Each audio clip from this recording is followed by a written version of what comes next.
Yo, Shalom, Shalom. It's SOJ coming at you with a video. Shalom to anybody who tuning in. First off, all praises to Yahweh God, you know what I'm saying, for allowing us to get together and do another build. Know it's been a while. You know what I'm saying? We just, we have some topics that we had on our, our hearts and our minds that we wanted to bring out. And like it's a whole bunch of crazy stuff going on in the world right now, you know what I'm saying? So, you know what I'm saying, our people just need to come back to the Torah and Yahweh Ka, because they seeking, help from the oppressors, you know what I'm saying, from the vaccine. And it's just crazy right now. But with that, I want to say Shalom and pass it off to the next brother.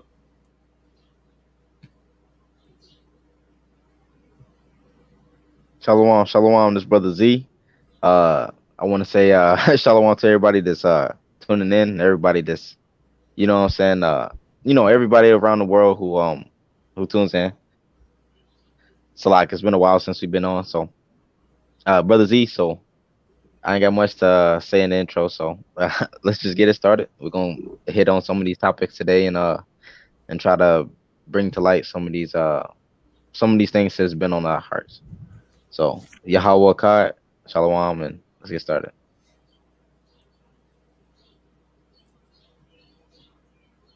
Con. Brother Shalom, X, you there? shalom. It's Brother X. I just want to say shalom, and we're just going to be giving out some really good notes, some precepts, and it's going to be a good video. Hope everybody is ready to learn and just to get back into a good spirit. Also, we're going to be talking about current events and things around the world and going on around within our country that's kind of been either bothering us or just want to expound and give a dialogue about that. But with that being said, uh, just ready to get. I mean, fuck, ready to just ready to go. Sorry, I'm unclean, so I can't really say anything else right now. Con, brother. Um, Pseudo smashes. I don't know. He may join. I know YouTube took down. He got a strike on his channel because YouTube took down his last two videos. For what reason? I don't know. You know what I'm saying? It's just like, bro, like YouTube is whack. Facebook is whack. The Facebook fact checkers is funded by George Soros and Bill Gates. It's like, come on now, bro. They're not trying to let no truth out. And you go to BitChute if you want to know what's going on in the world, or Gab.com. Uh, um, me, Judah, brother Thom, uh, brother JoJo, and some other brothers and sisters. You know what I'm saying? They went to Gab, which is just like, you get to say whatever you want without no censorship. You know what I'm saying? And but yeah, we're gonna get into it. We going over Egypt, which is represents like a house of bondage.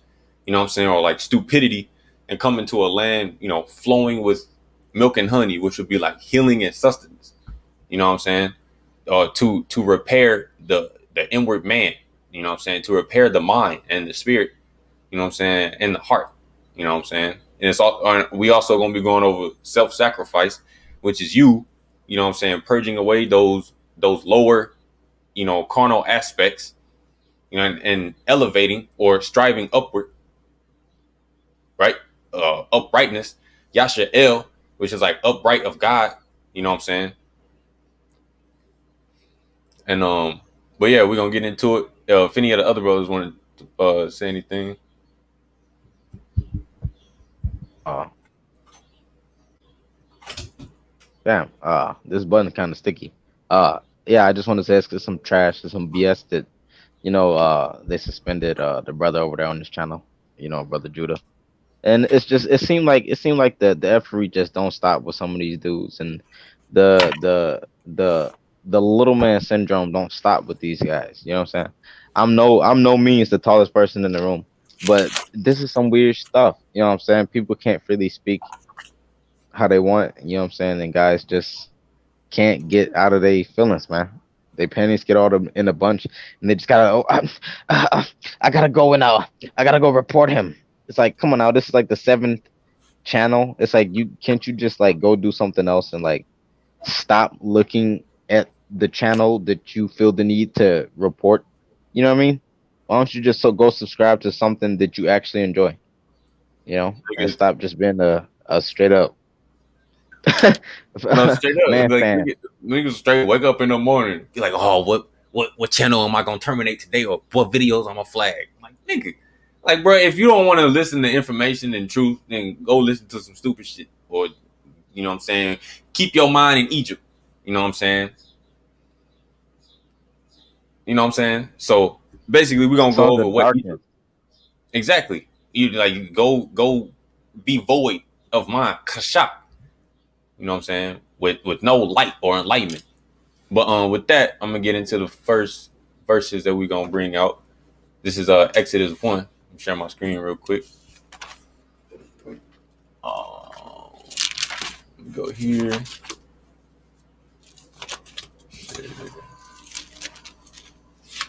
Can y'all see it? It's coming up now. Kai, Damn, zero views. Like niggas really don't want to listen to unintelligent. Crazy. But we're gonna go to Exodus. We're gonna go to Exodus 1. Exodus chapter 1. We're gonna go to Exodus chapter 1. We're gonna go down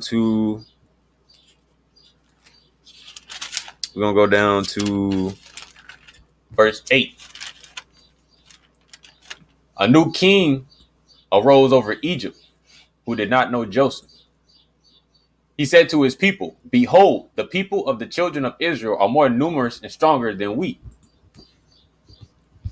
All right, verse 10. It says, get ready, let us deal shrewdly, but the word is kakama, which means like wisely, but they're using deception with them, shrewdly with them, lest they increase and a war befall us, and they join our enemies and wage war against us and depart from the land. From what land? The land of Egypt. If you go down to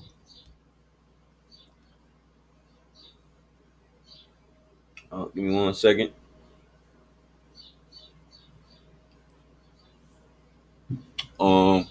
Right here. Verse 11. So they appointed over them tax collectors to afflict them with their burdens. And they built storage cities for Pharaoh, namely Pithom and Ramesses. All right, let me zoom in real quick. All right. In verse 11. It says, Waya Shayamah, which means, and they put or place Alayah over it, Share, which, if I'm not mistaken, Shar also means like a prince or like a ruler or like, you know, someone in power over them. But uh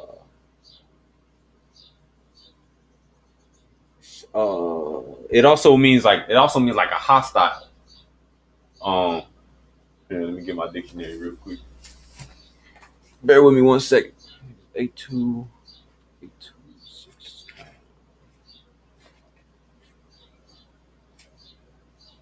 82. 1 second. 8226. Yeah, Shar. It means like a head person of any rank or class, a governor, a principal, ruler, steward. Shar. You know what I'm saying? But also Share. Share also means a hostile or hostile. Sharar, which means to be hostile, an opponent or an enemy, right? To afflict burdens, to afflict them with burdens, right? Share, Masayam, which is taskmasters, Latma'an in order, Anatha, to afflict it or to depress it. Sabalatham with their burdens. Wayaban and build Are, which is cities. Bear with me. Masakana Wath, which means storage houses. Right? Storage houses. La Fara'ah, which is for Pharaoh. F Fatham Wa F Ra'amasas. Right? Which is Pithom, which is a storage city of stupidity, which is Fatha, which means to be simple or silly or deluded. Ra'amasas, Ra'am. Give me 1 second. Ra'am. Can y'all still see it?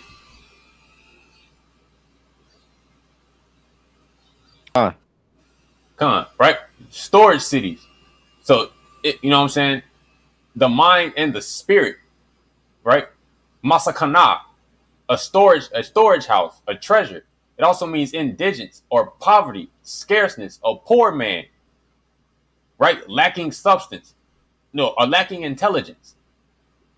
Masak, which means a cover or veil or curtain, or like, cut off. I ain't gonna say cut off, but blind to the spirit world. Kanas, which is to gather together or heap up or collect, which is a storage house, right? Storage cities. Ra'amasas or Ra'am, which means to tumble, be violent, agitated, trouble. Fatham or Fatah or Fath, silly, simple, deluded, to be deceptive or deceived or stupid, right? Storage cities of vexation, depression, affliction in mind and spirit.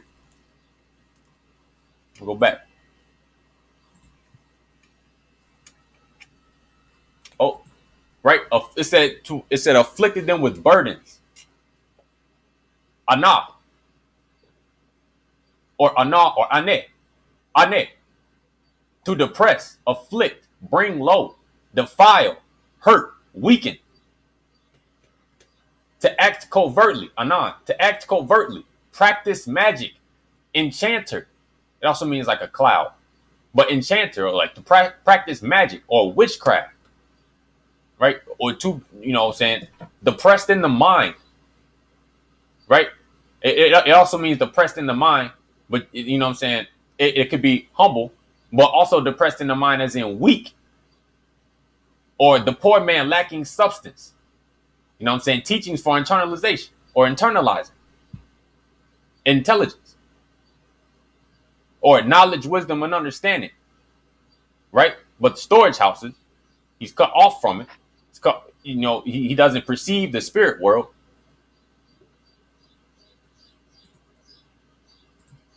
I'm going to go back. I'm going to go to verse 13. So the Egyptians enslaved the children of Yashael with back-breaking labor. It says, Waya Abad, and they enslaved Matzarayam at Baneh children, Yashael, Bak Farak, which is give me 1 second.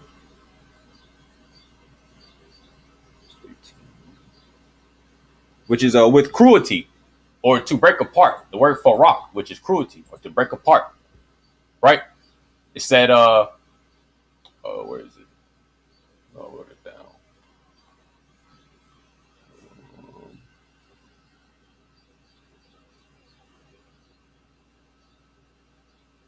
Thought it was on here.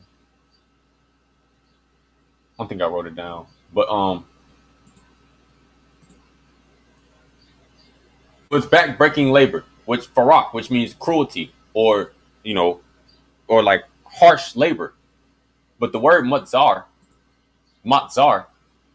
or matzarayam, matzawar, zar, which means tight or trouble or distress, pain or straight, narrow, hard to maneuver, tightness, adversary, afflicted, anguish, distress. You know what I'm saying? Sorrow, to cramp or to be vexed. You know what I'm saying? In the mind and spirit. You know what I'm saying? Lacking higher, higher capability of thinking. And if you relate it to today, the vaccine, our people are, you know what I'm saying? They for getting this vaccine. Or from our people that I've spoken to, they for getting the vaccine. You know what I'm saying? So it's like they're relying on their oppressors or their adversaries or their affliction or their vexation to bring them healing, right? Which Egypt is a representation of a house of bondage or an iron crucible. Now I'm gonna go to uh give me one second. Verse 12, 14. And they embittered their lives with hard labor, with clay, and with bricks, and with all kinds of labor in the field. All their work that they worked with them, with back-breaking labor. Don't go slow.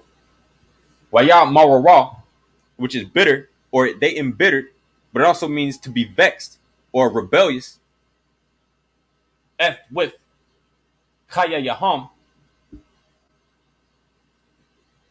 their lives, Ba Abada, with labor or work, Kwasha, which is hard or cruel, Ba Kamar, Wa Balabanayam,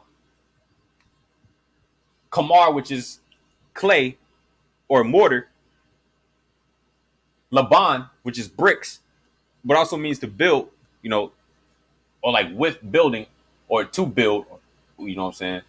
La, which is, a prefix, but Laban means bricks. Wat Bakal, oh, I lost my place. One second. With every Abada, labor, Bashada, in field, Eth called, with all Abadatham, labors, Eshar, which Abadah they worked, Baham, with them, Bafarak, with cruelty or severity. Cruelty or severity. Right? We're going to go back. Right? It said, they embittered their lives. Right? Bitter. Marar, or Mar, or Mara. Also Mare. To be bitter. To make bitter. Vex, grieve, or provoke. Angry. Chafe. Discontented, grief, trouble, rebel, disobey, disobedient, or provoke. Right? Like when the children of Israel went to the waters of Mara, it was like, it means bitter, but they were also, you know what I'm saying, they were being like rebellious. You know what I'm saying? They were testing Yahweh. And it says, woe to those who argue with his creator. Kwasha, which is hard work. Cruel, dense, severe, make grievous, harden, labor as hard, sore, stiff-necked, stubborn, curlish, cruel, hard-hearted, impudent, sorrowful, in trouble. Right? It says Yashael is a stiff-necked people. Right? And they embitter our lives with, with hard work or hard-heartedness or stiff-neck. Kamar, which is mortar. Clay as like cement.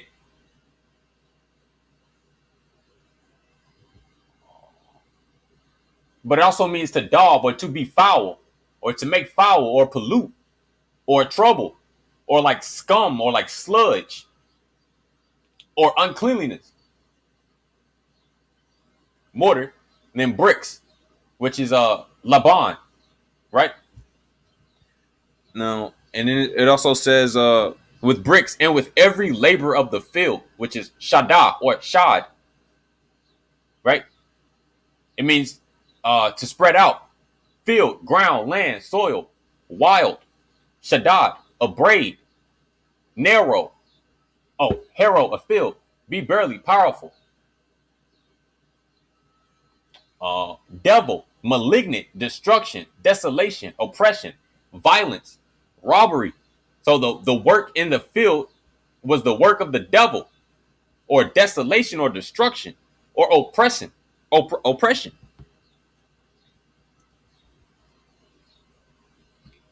right? If any of the other brothers want to bring out any other verses.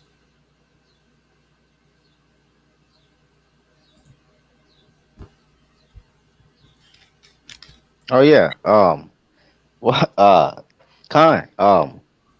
The brother Davion laid it out. It's well,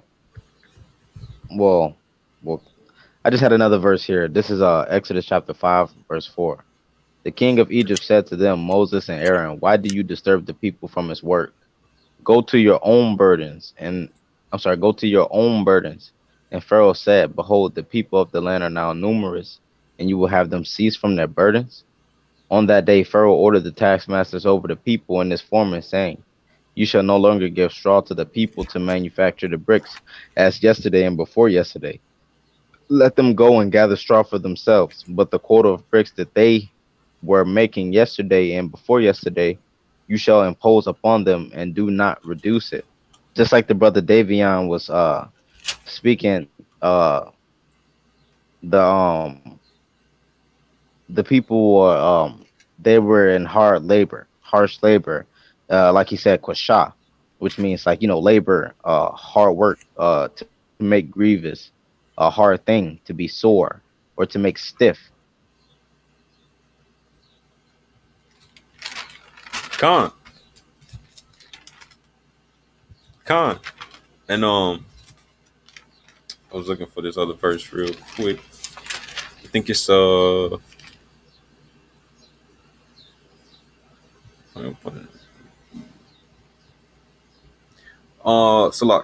bear with me 1 second. Right, it said they reduced the straw. They no longer gave them straw. They didn't give them any straw to make bricks. You can't make bricks without like substance or like material. You know what I'm saying? The word for straw, which is, you know what I'm saying, they went out and looked for it, or they had to go look for it. Straw, which is taban or tabawan, material, stubble, straw, right? But it also means tabawan also means intelligence, argument, caprice, discern, reason, skillful, understanding, wisdom. You know what I'm saying? So they weren't giving them substance. They weren't giving them substance in order to make the bricks for building.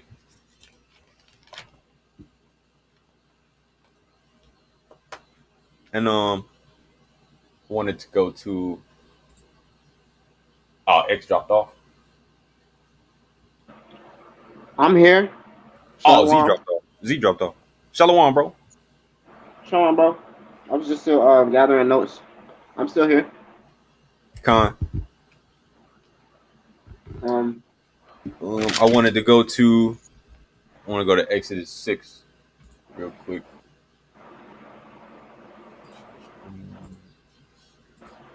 Z might be back. All right, I'm gonna bring this out and then I'll go back. Chapter 6. Chapter 6. Go to verse. I'm gonna go to verse 9.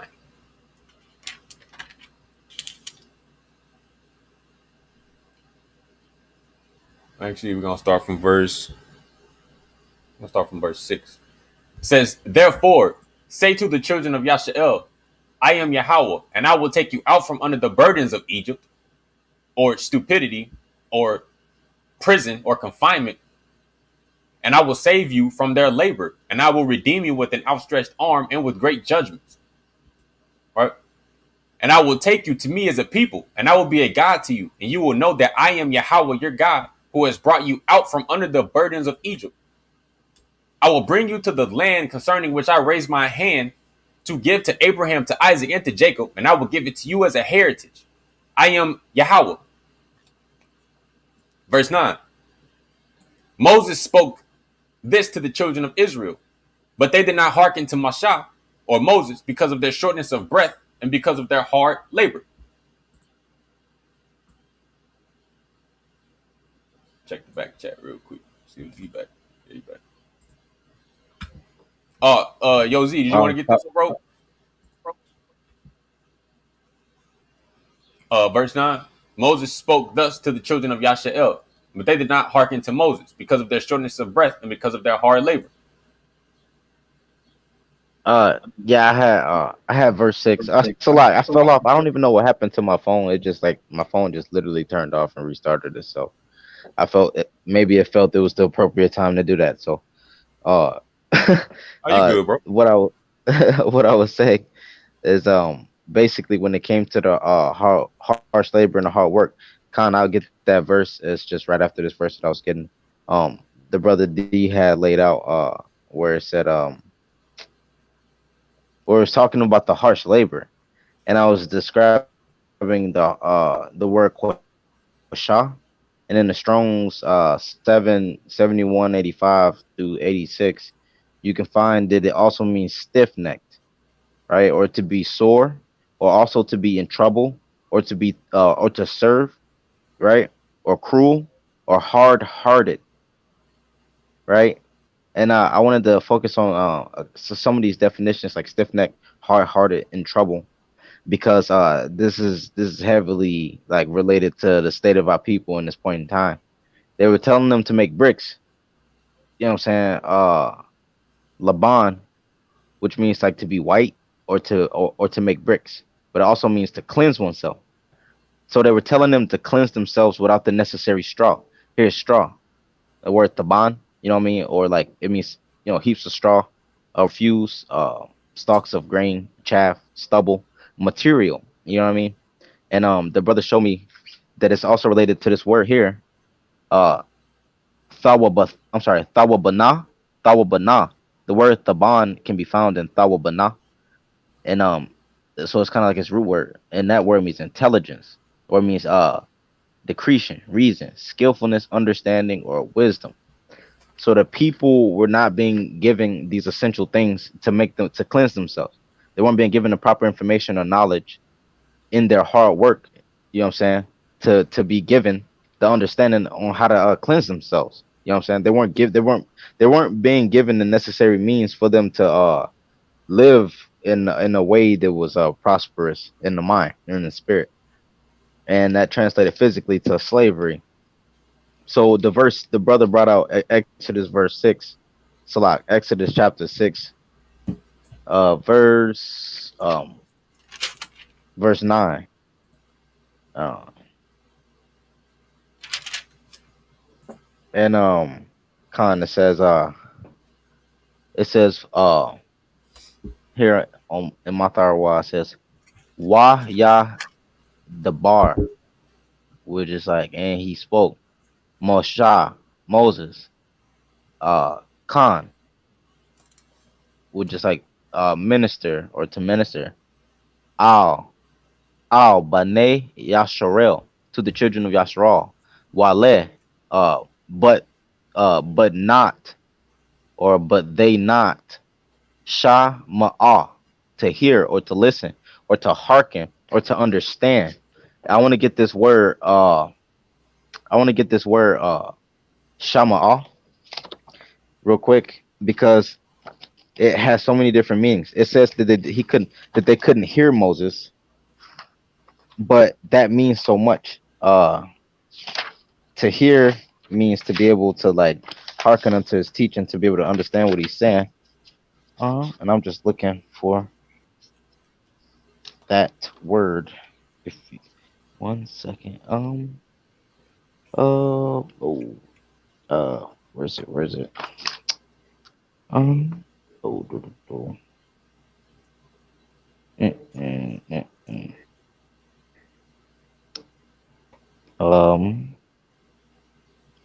Where is it? Where is it?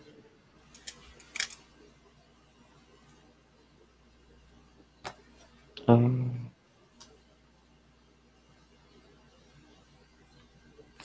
One second. It's probably in my analytical. Dang it! I had it highlighted if I'm not mistaken.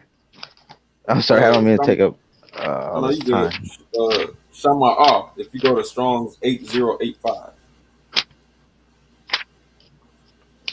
8085. come. Okay. 80.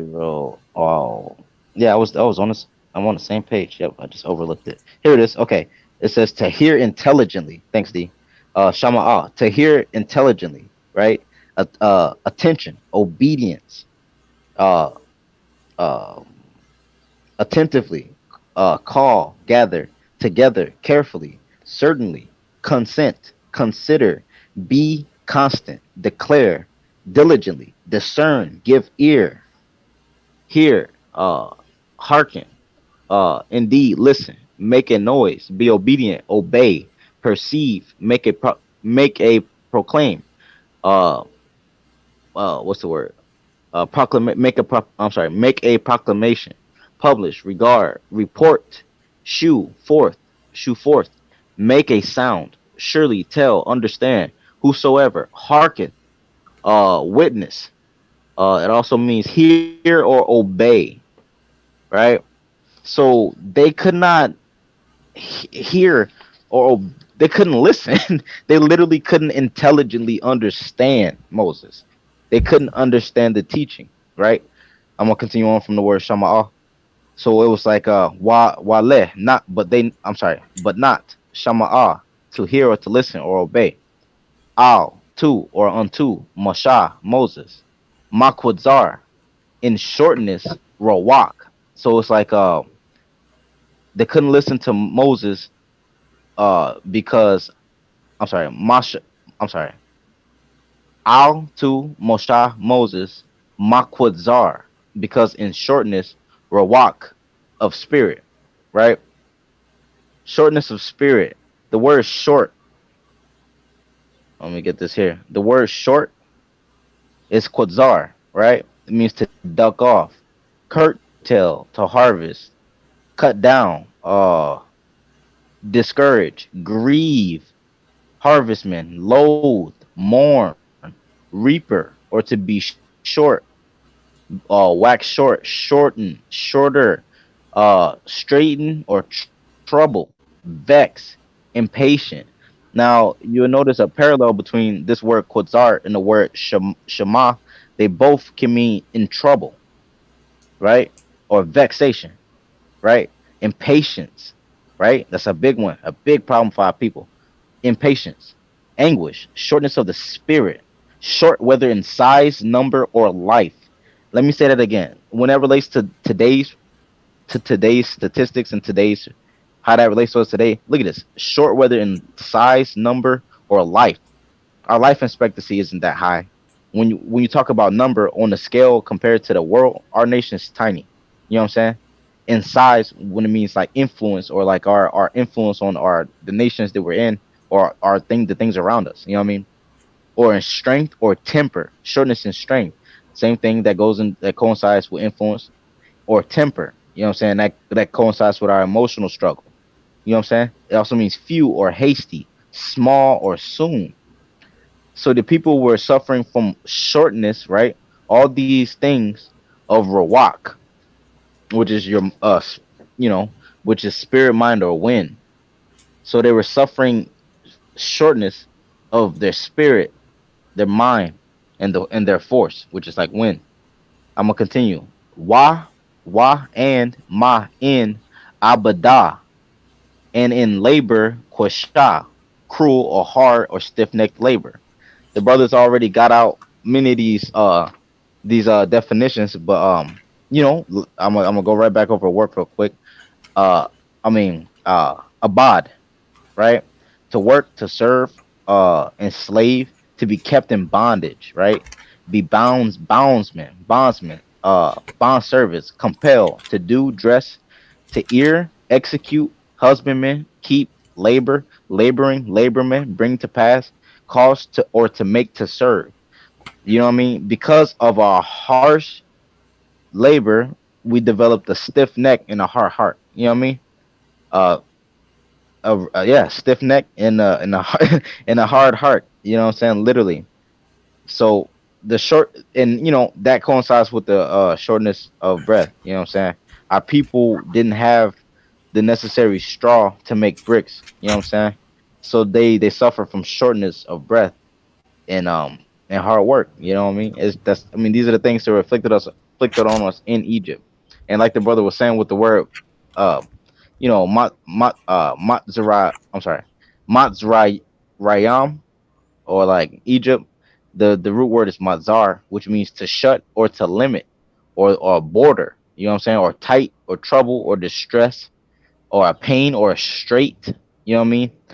It means defiance as well, bulwark. So it's like that. Egypt is a distressed type place in the mind, and it was the same for our people physically and spiritually been there. And these are some of the reasons why we preach, or not preach, or we speak out in the word in the Tharwa to like be against Egypt. You see a lot of these dudes walking around here promoting and back in Kemet, but they don't understand that the ins and outs of Kemet. You know what I'm saying? It's almost like it is what it is. I'm gonna stop talking. I'm gonna let the other brother get his point. No, Khan. I was just gonna say, like Pharaoh too. Like his name is like a leader or like master of fools, like a master of stupidity, or like, you know what I'm saying, or a master of the simple or the deluded or the ones who are void. You know what I'm saying? Can't hear if you go to in the Chaldee page 633 fara'ah, it also means a state of disorder or to neglect. Khan, You know what I mean? Khan, facts. It also means to avenge, to uncover, to perish, refuse, to expose, dismiss, to loosen, or bear, or to go backward. You know what I'm saying? Not elevate, not strive upward, not, go forward, but to go back, or to backslide, or to stumble, right? And then you also got farar, which means to break up, or like be like fragmented, or violate, frustrate, defeat, disappointment, fail, make void. You know what I'm saying? So, basically, they're, our people in Egypt, when the Egyptians enslaved them, you know what I'm saying? They embittered them, they made their lives hard, or, they were depressed, or they were afflicted or low. You know what I'm saying? They literally could not understand what Moses was talking about, from shortness of breath, or like shortness of spirit, or being able to like think or cogitate or think on a higher level, right? There were Hard few. They had a short temper. They were hasty. They were impatient. facts. And then the word for taskmaster. So I'm gonna go to. Give me 1 second. I'm gonna go to Exodus 5.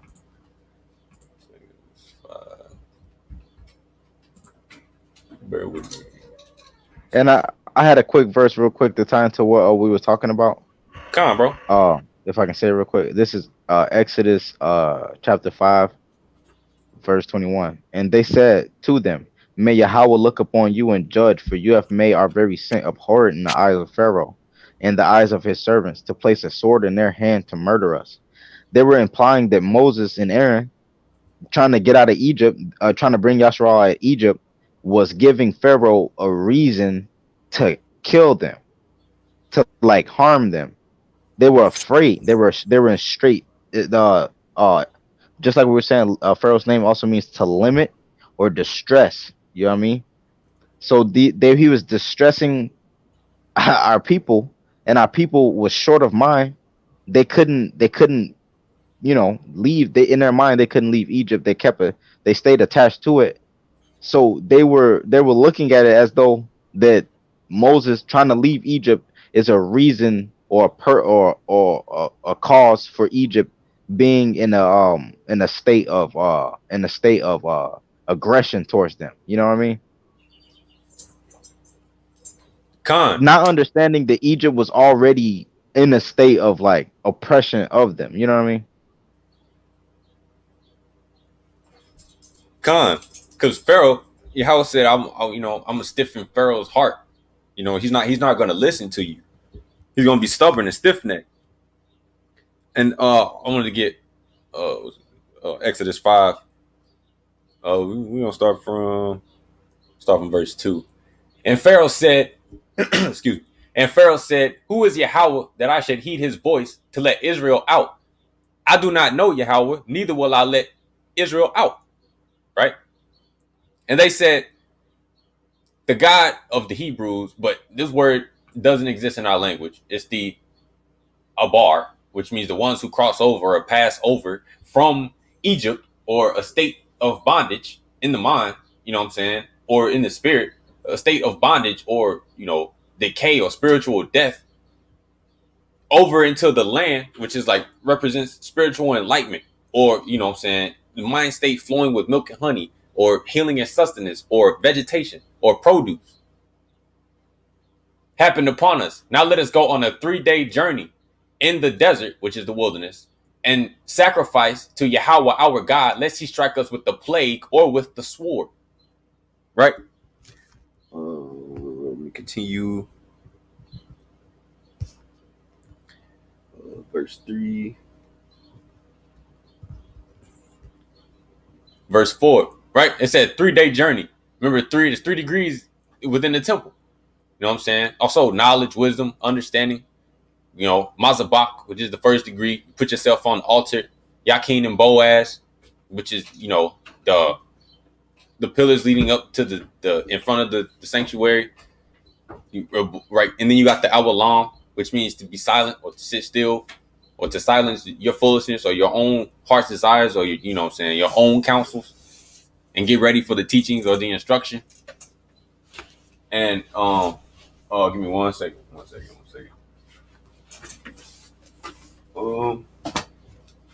think I got. Give me one second. Right here. Right, you got the Mazabak, which is the altar of sacrifice, and then you got the wilderness, which is the testing and trial, which is Yakayan, which is it's like to be established, right, or Kawan, or to be erect, or set up, or to prepare, or preparation, or to fix, right, before you get into the holy place, which is the higher call. You got Boaz, or Boaz, which is alacrity, Azaz. It means to be stout or to prevail, be strong, strengthen self, to be vehement, mighty, power, strong, force, security, majesty, praise, boldness, refuge, right? To be established, which is also the testing and trial area, right? To withstand and endure. Or, what I'm saying, the holy place, the house of instruction, your call, be able, what I'm saying, to endure, to overcome, to have power, prevail. Right? It also got the tables, what I'm saying, which is to prepare. And then you got the Manara, which says Yahweh is the lamp of a man's soul. 7 candles, which is the 7 pillars of wisdom, a house of wisdom. You got the incense altar, the Quatayar, which is smoke or incense, or like what I'm saying, it's like your passion, your drive, your inspiration. What I'm saying, to build the sanctuary and to dwell in Yahweh's sanctuary and to do the work. What I'm saying, to heed Yahweh. And then you got the Debayar, but it's a right. Remember, it said a curtain or like a veil. It's a curtain or a veil right here, separating the higher call from the Dabayar. Dabayar, which is where Yahweh meets you in the mind, which is the Ark of the Covenant. The Dabayar, the Holy of Holies, means commandment, counsel, work, thought, oracle, innermost part of the sanctuary. You know what I'm saying? But right, the Mazabak. You know what I'm saying? You place yourself on the altar. You know what I'm saying, for refinement. You know what I'm saying? You take on the characteristics of, the righteous animal that's being, sacrificed. You know what I'm saying? The blood represents likeness, Dama, likeness or similitude. You chew, you know what I'm saying, animals that chew the cud or set apart, you know what I'm saying. They discern between the clean and the profane. Chew the cud, have the internal fight. I'm gonna continue. Um, verse 4. But the king of Egypt said to them, right? King also means Malak, which also means council. So it's like the council of Egypt, said to them, why, Moses and Aaron, do you disturb the people from their work? Go to your own labors, right? And verse 4, we'll go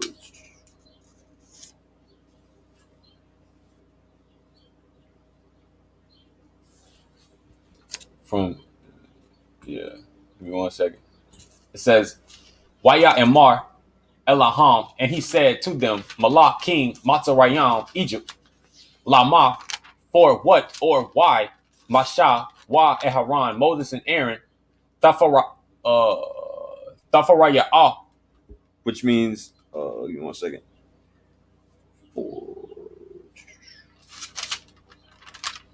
which means like, why do you dismiss? Why do you dismiss or absolve with Ha'am the people, Ma Ma'ashayah from their work or their labor? Oh, Lakar go Lak Sabalatayakam, to use all burdens, right? So he's saying, why do you disturb them from their harsh labor or their hard work, right? Verse 5. And Pharaoh said, behold, now the people of the land are many, and you are stopping them from their burdens. Remember, it said, lest they become numerous and they band together with our enemies and go up from the land, right? Hey, brother, I had Yo, to add something to add in. Just come. you had just said something profound. It was like when you said, why should they now go from their burdens? You know, and that word burden, like to work. You know what I Come. mean? But we know that they were in hard work. You know what I'm saying? The word hard means stiff necked, and then work means to serve. So it's them. It's also him asking them like, why would you now go and have them cease from their ways? Like, why would you now have them cease from being the way that they are, or like their slave like mentality that we've got them in? Why would you go now have them escape from that? You know what I'm saying? Right. Like, why would you go now have them stop being stiff necked? You know what I'm saying? I just want to point that out. No, come on, brother. Know what I'm saying? They wanted to keep us in a state of bondage. That's why Egypt is represented as a house of bondage, or like a prison. And So then the, it so they says, wanted to keep us stubborn. They wanted to keep us stiff necked. Like literally, like they wanted to keep us annoying and unintelligent, short of breath. They wanted to keep us short of breath. facts. Like I ain't banging on the camps, but I'm saying like, they still preach, Christ, which is nowhere in the Torah. You know what I'm saying? I Man, mean, it's like if you the same thing. you say what, but That's that's what what I'm I saying. said, but it's the same thing. Exactly, that's what I'm saying. So it's like you will never find that in the Torah. You know what I'm saying? I mean, if you want to say Yahushua, he specifically just taught the Torah. You know what I'm saying? We don't worship him. He taught the Torah. So you know what I'm saying? So, but they want our people to worship Christ. You know what I'm saying? They want you to, give your praise to Christ, a man, you know, which man holds no salvation. And also with this vaccine, like our people are like, they giving you free hamburgers, free fries, free weed, free beer, free money, all this to get you to get the vaccine. When they even said it's like they don't necessarily have a method or a global method for how they get the numbers for those who are affected by COVID. You know what I'm saying? So they're targeting us. You know what I'm saying? On a grander scale, they're targeting us. They have to do it in increments in order for them to get to the specific, people that they want to get it to. But I'm gonna go down to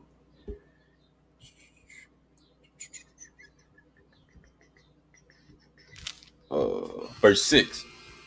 So on that day, Pharaoh commanded the taskmasters of the people and their officers, saying, "You shall not continue to give stubble or straw to the people to make the bricks like yesterday, the day before yesterday. Let them go and gather straw for themselves." Right? So they didn't have the means to make bricks. They didn't have no material. They didn't have any intelligence. They didn't have anything. Right? All Pharaoh was giving them was stupidity. Right?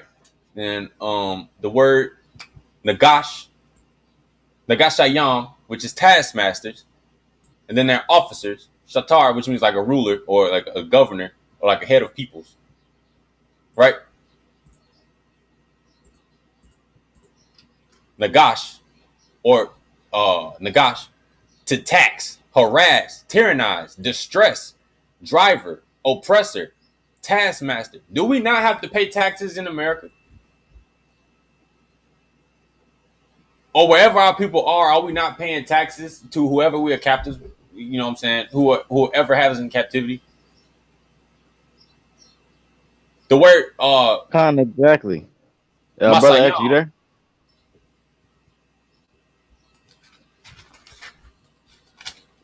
Khan, I'm here. Shalom. Shalom, bro.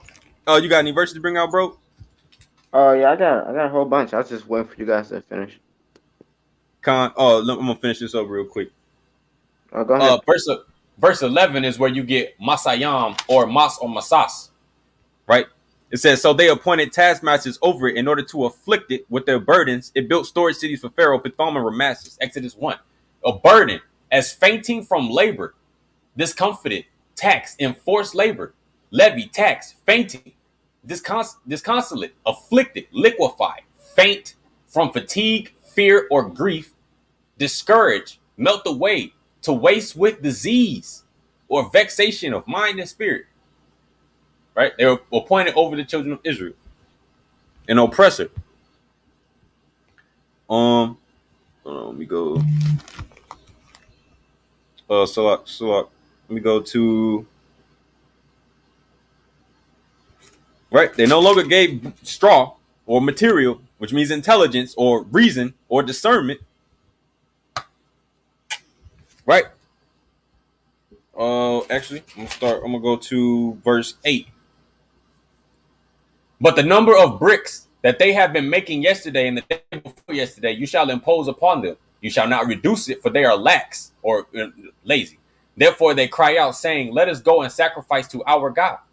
Let the labor fall heavy upon the men, and let them work at it, and let them not talk about false matters." Right? So when Moses came to Pharaoh, he said they're false matters. Right? Right? Yahweh said he's going to make Pharaoh's heart stubborn and he's going to be stiff-necked or stupid.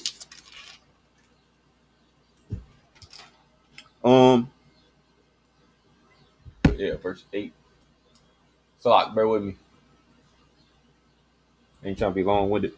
It says, Wa'eth Matakanaf, and with, which is like a quantity or measure, but it says quota, but it's like the quantity of bricks. Ha Labanayam, bricks, cut them a wall like yesterday. Salak. I read the wrong. Is Wa'eth Matakanath and quantity Halabanayam, the bricks, Eshar that Ham day Ashayam make them a wall yesterday, Shalasham before yesterday, Tha Shayamah, and put or command Alayaham upon them, let not Tagara'ah or withdraw, they shall not withdraw or diminish Mamanah from it. Right? So we still have to make the quota of bricks. They didn't give us no straw or substance. Right? I'm gonna continue. It's right here. Bear with me. Ke Narafayam. 4. It's like they slacking or they slack or like they slack in the body of the mind. Ham de al Khan. Therefore, Ham de Za'akwayam cry out La Emar saying, Na kala, we go. Na zabaka, bring offerings. La elahayana, to our God. Right? So Pharaoh called us lazy, but reduced the number of bricks. I mean, the number of the straw, but we still had to make the quota of bricks and even more bricks. Continue to was it verse 9, right? Let the labor fall heavy upon the men, and let them work at it, and let them not talk about false matters. Thakabad, no, let me see. It says thakabad, heavy or difficult. It also means stupid. Ha abada, abada, they work all upon ha enashayam, which is men, but it also means feeble or frail. Waya ashar, they perform ba in it. Wa el not yasha'ah.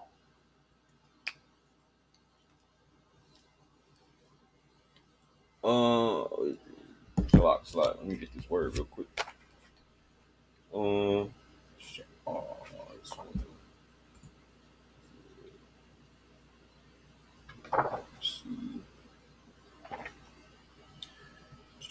Salak, bear with me. Oh, it's it's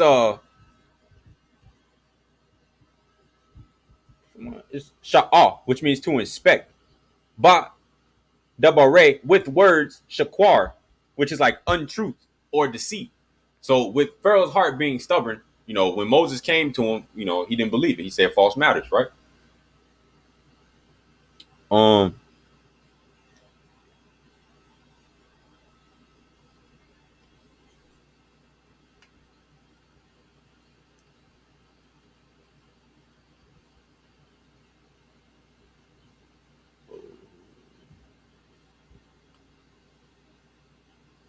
yeah,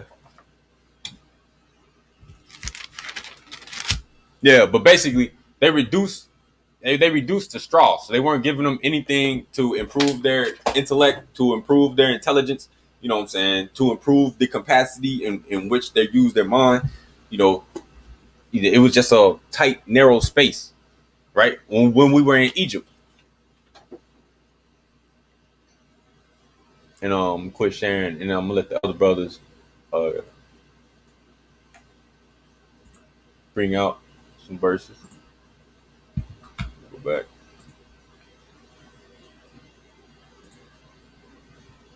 I'm gonna read the chat. Said Malak, we must sacrifice our nafash, or the soul, the animal aspect of the soul, on the spiritual temple. Come, come.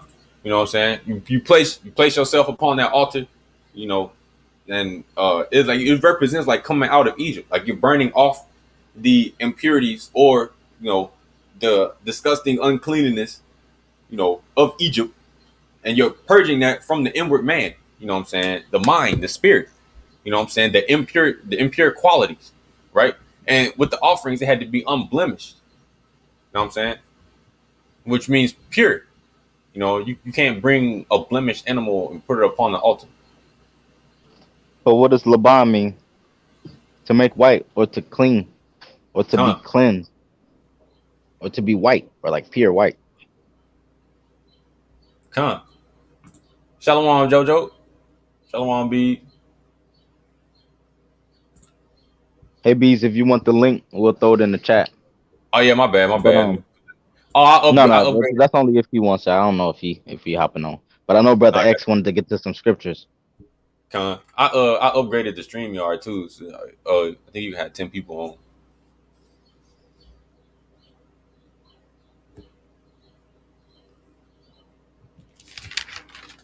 Shalom, shalom. Um, crap. Slot. I just want to say shalom, everyone. Um, some of the points I would like to bring out.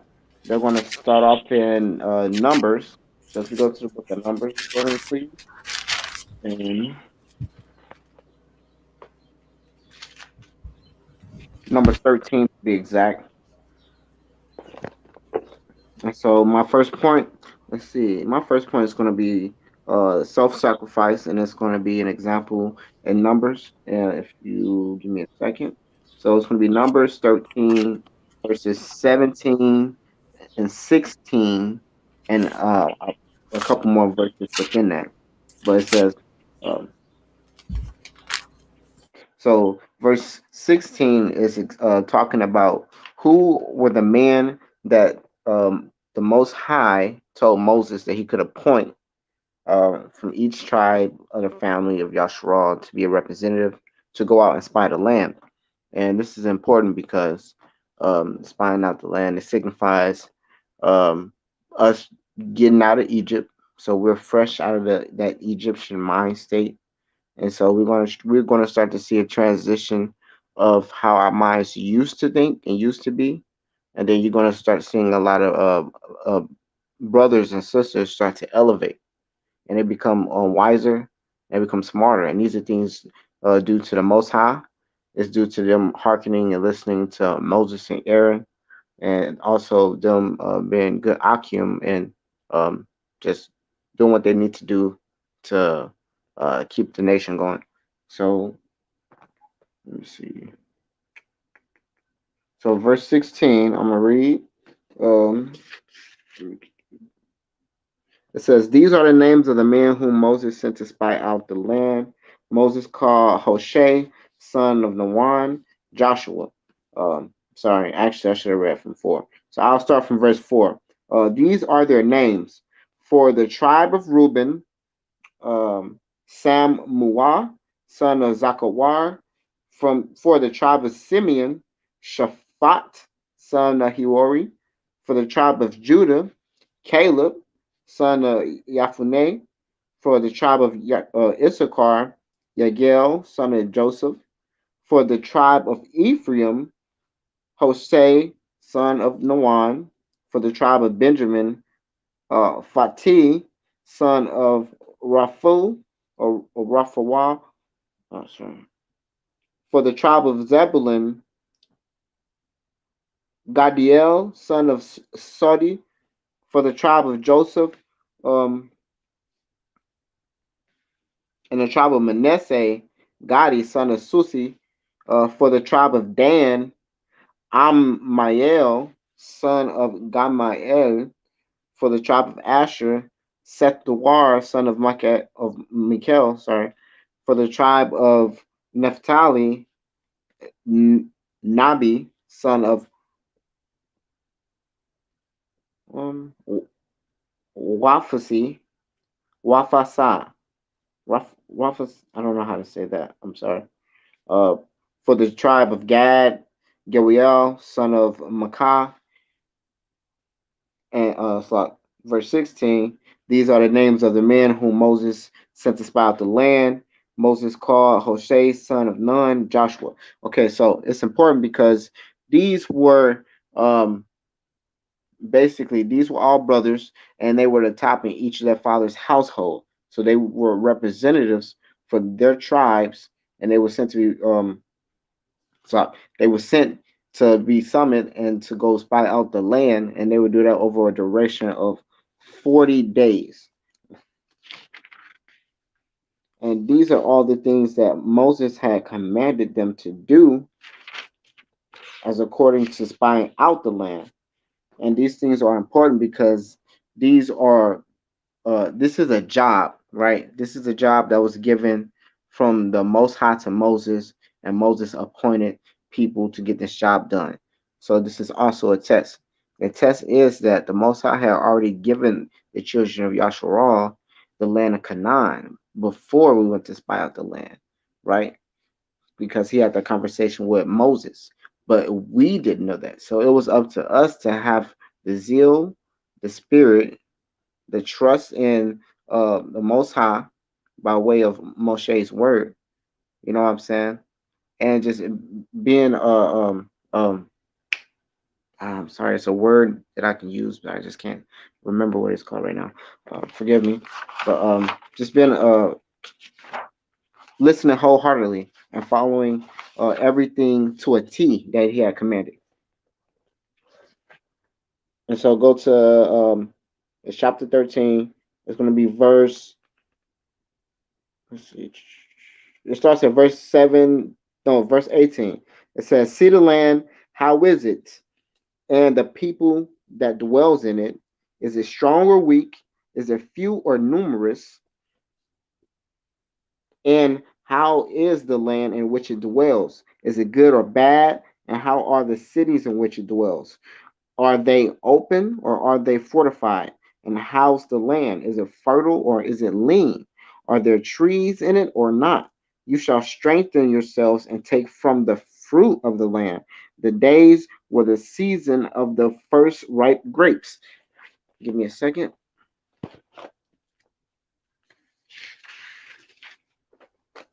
All right, and it says they ascended and spied out the land from the wilderness of Zin to the expanse of the approach of Hamath.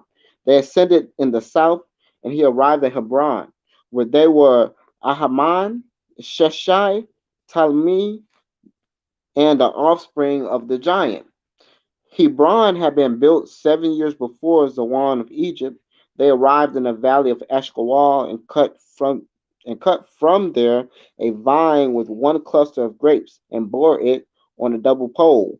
And of the pomegranates and of the figs, they named the place the valley of Eshcol because of the cluster that the children of Eshcol cut from there. All right. So, verse 25. They returned from spying out the land.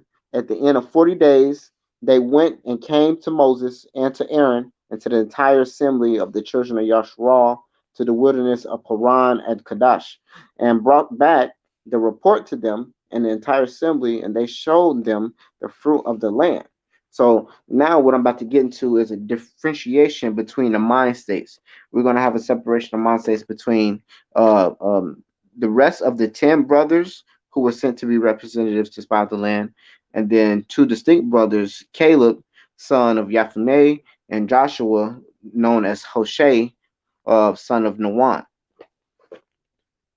Let me continue. It says, and this is going to be from Joshua and Caleb. All right. 27. They reported to him and said, "They arrived in the land to which you sent us, and indeed it flows with milk and honey, and this is its fruit. But the peoples that dwell in the land is powerful, the cities are fortified and very great, and we also saw there the offspring of the giant. Amalek dwells in this area of the south, the Hittite, the Jebusite, the Amorite, the Amorite dwell on the mountain, and the Canaanite dwells by the sea on the bank of the Jordan." Fuck it. On the sea on the bank of the Jordan. Verse 30.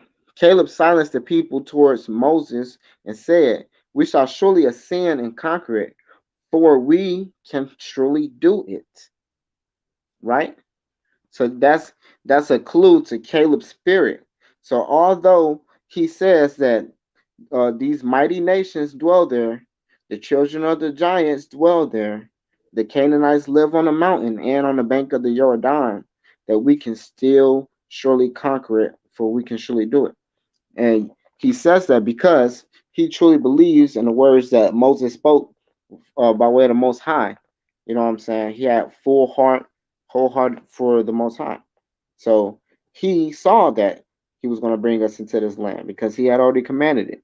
So that's a distinction because um, not everybody is going to feel the same way. So let me go into this a little bit more. Uh, uh, this whole book actually has really good examples of self-sacrifice, which is what I'm hitting on because these are brothers in their youth that have to take on a really big task.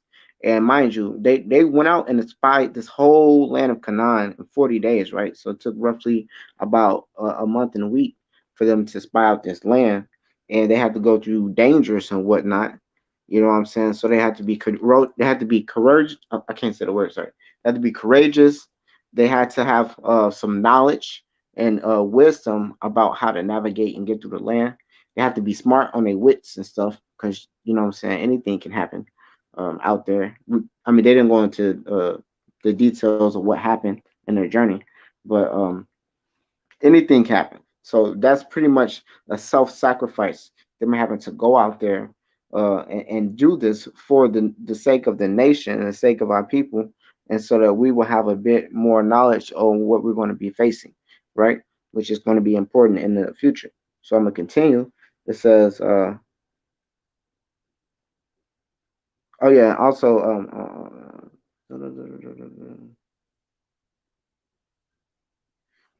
sorry.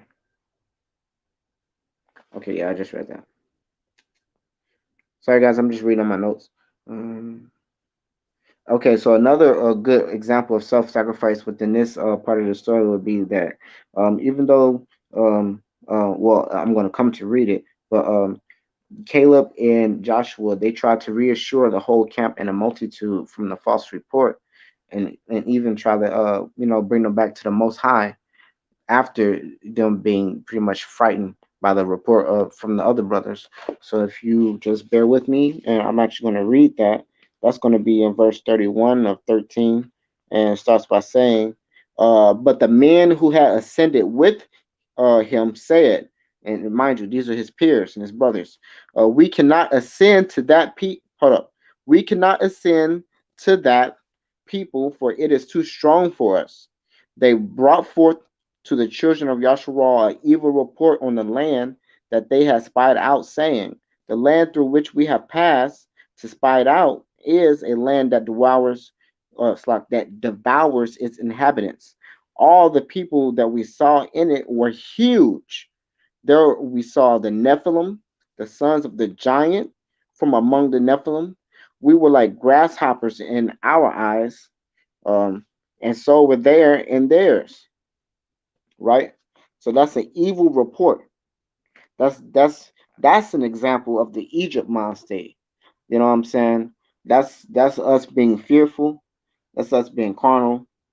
That's us seeing with our eyes and not, relying on the Most High. You know what I'm saying? So even right there, we're already psyching ourselves out. So it's like we go in with the capabilities to win a fight, but because we see our opponent has has capabilities of his own, we get shook and scared and we want to quit. And it don't work like that because the Most High had already had the fight in the bag for us. That's the point of this. You know what I'm saying? He had already uh, proclaimed that the land of Canaan would be ours. So it was us for the taking, which means all we had to do was go take it. So by them denouncing that, you know what I'm saying? And that was fruitful land that he swore to our forefathers. So that was evil in the Most High's eyes that they had denounced that the land would be, good for settlement. So I'm gonna continue to read, and like I said, the Book of Numbers it's a really good example of both the self-sacrifice and compassion of the prophets. You know what I'm saying, or prophet to be, which I kind of consider Joshua a prophet because he becomes elevated after Moshe dies and he leads the people into the land. You know what I'm saying? So continue to read. Um, this is chapter 14, verse 1. And this is going to be another example of the Egyptian mind state. But it says, "The entire assembly raised up and issued its voice. The people wept that night. All the children of Yasharal murmured against Moses and Aaron. And the entire assembly said to them, if only we had died in the land of Egypt, or if we had all died in this wilderness, why is um, why is Yah bringing us to this land to die by the sword? Our wives and young children will be taken captive. It is not better for us to return in Egypt." See, once again, that shows you a lack of faith. You know what I'm saying? That's like what the brothers were talking about, the lack of spirit. You know what I'm saying? We're short spirited at this point, so uh, we our people are just so impatient. They don't have the discipline, and we don't have the focus and the concentration Huh. as a whole.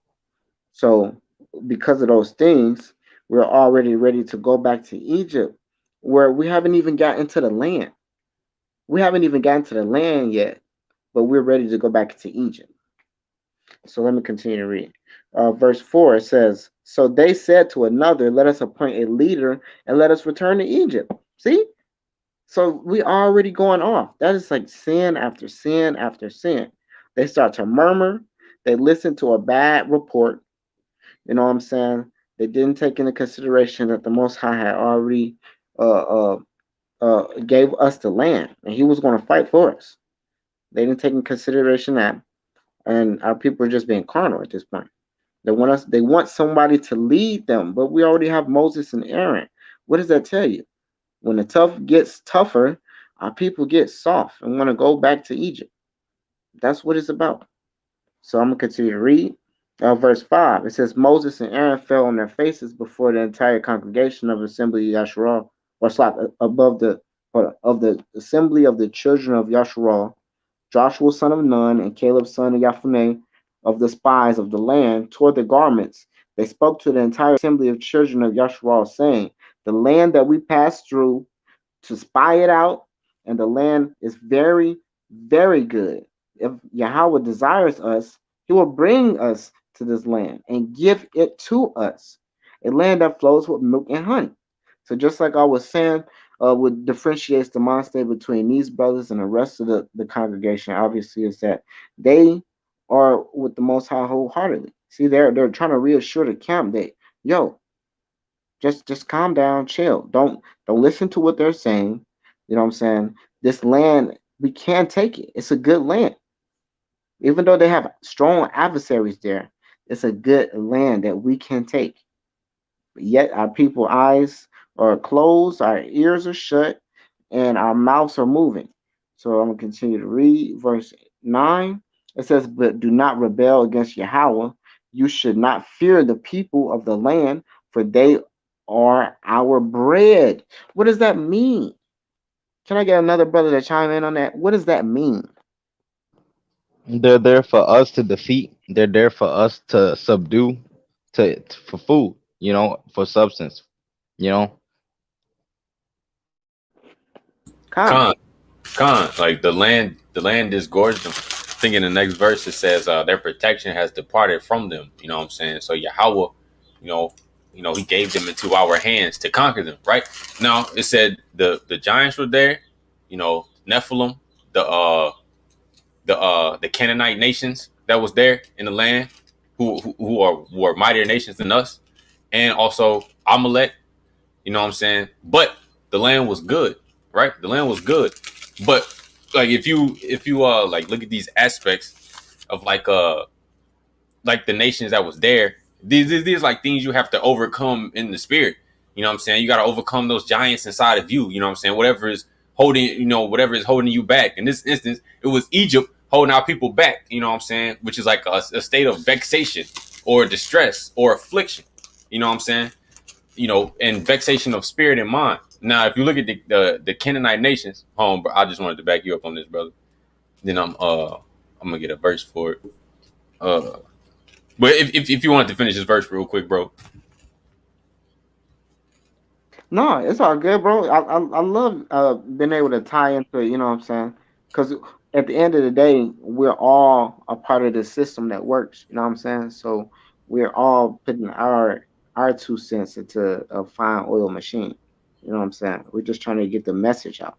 And the message is that, like I was saying earlier, when it seems that when everything gets tougher, we want to quit and go back to Egypt. So we gotta change that mind state. And I'm trying to show our people differentiation between the mindset that Caleb and Joshua had, which ended up elevating them in their lifetimes and then allowing them to hold not even that like the clout is important, but allowing them to do good things for their people and for the nation. You know what I'm saying?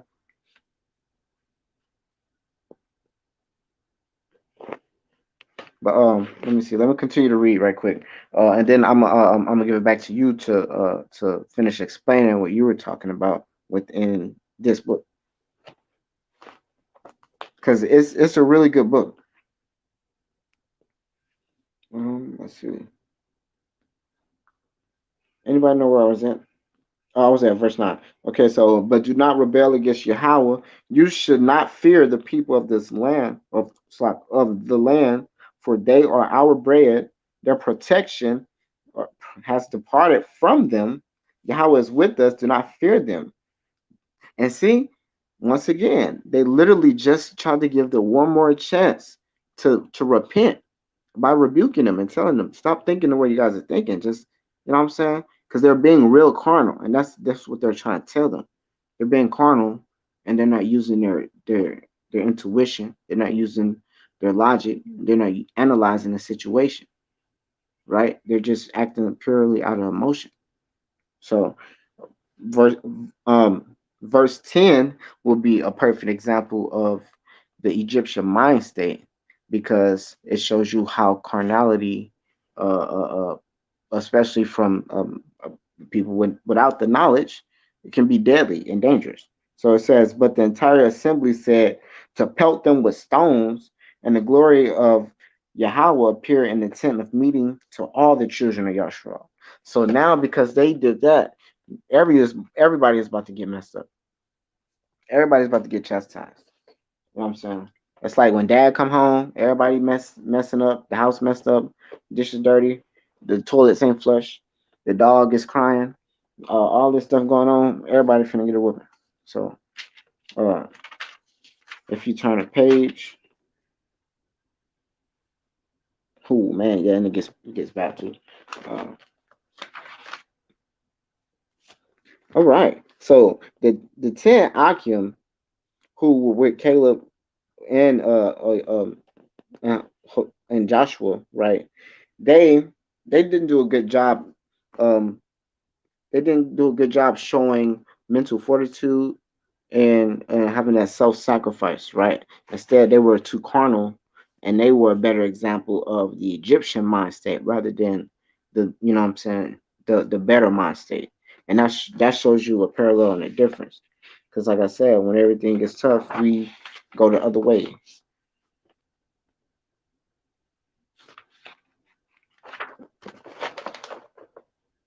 All right. So this leads me to go down to go to verse 11, and it says, Yahweh said to Moses, how long will this people provoke me, and how long will they not have faith in me? Despite all the signs that I perform in their midst, I will smite them with the plague and annihilate them, and I shall make you a greater, more powerful nation than they. Right?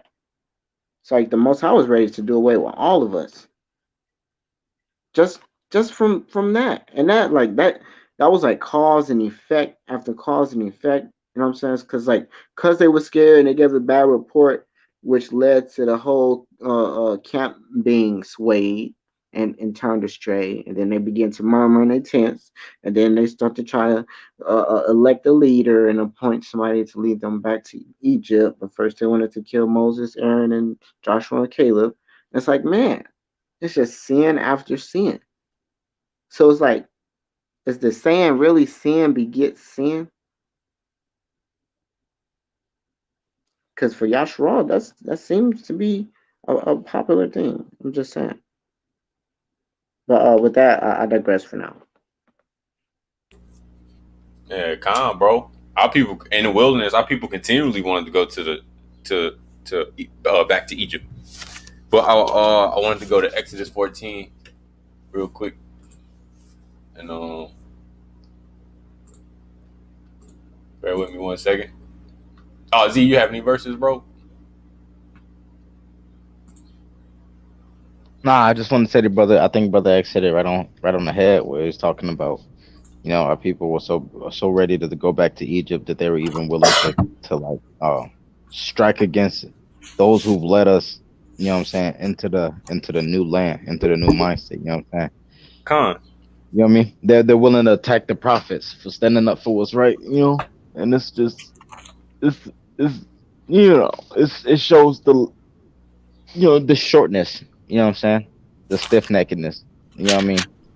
And con, like the brother was saying, he was like, they said they'd rather die in Egypt than to die in the hand of foreigners. Like, you know what I'm saying? Like, you know, and the thing is, it's like the brother Davion was saying that the giants, you know what I'm saying, the hills, the valleys, the mountains, they represent different challenges. You know what I'm saying? That that different challenges that are there in that mind state. You know, that establishes that mind state, that mind state, that that that establishes the ground, or the just the general overall scape of the mindset. What is the mindset made up of? Or quote unquote the land is made up of hills, valleys, mountains, giants, lots of forests, lots of animals. There's lions in the land, there's snakes, there's all these things, right? And it's like when you come into the land, when you come into this to this understanding, to the Tharwa, when the Most High removes you from Egypt, the iron crucible, there's challenges that you got to overcome. You know what I mean? The people weren't ready to die combating those challenges. They rather die in stubbornness, or in Egypt, in harsh labor. They'd rather die in shortness of breath. They'd rather die in hard work, which means stubborn work, or stiff necked work, grievous or severe or in trouble, churlish, hard hearted, sorrowful. You know what I'm saying? Have they'd rather have died stubborn. You know what I'm saying?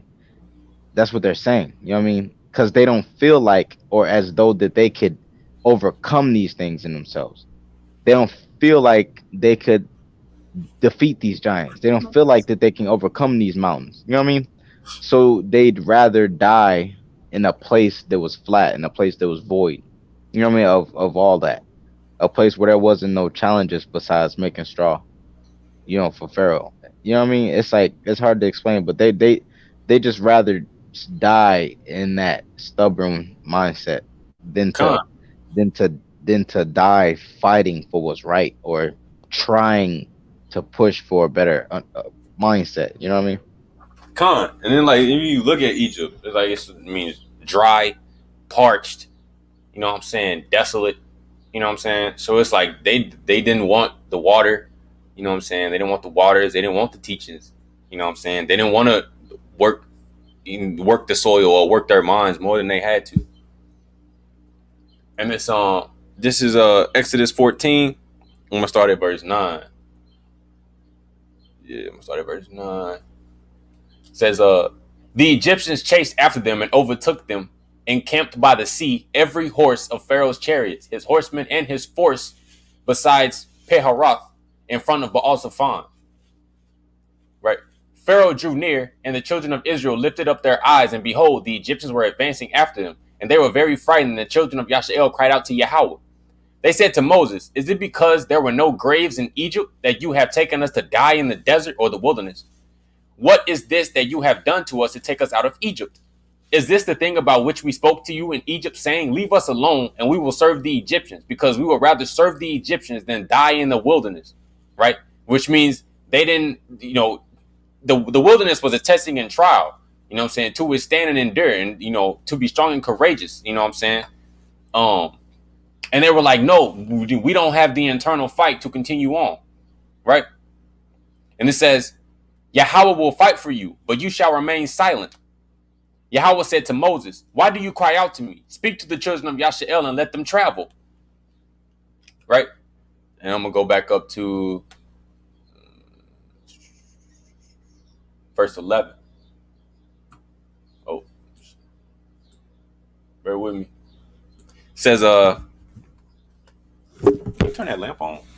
Thank you. Verse 11. It says, Waya and Marah, and they said, El tu, Masha, Ha, Mabale, because, or like lest, or like not any, Ayan no, Kwabarayam, graves, right? Kwabar, graves. But you also get the word Kwarab, which is like the inwardmost part. So like they, their inwardmost The part was word like for a grave. Yeah, the same word for ark is the same word for coffin. Con.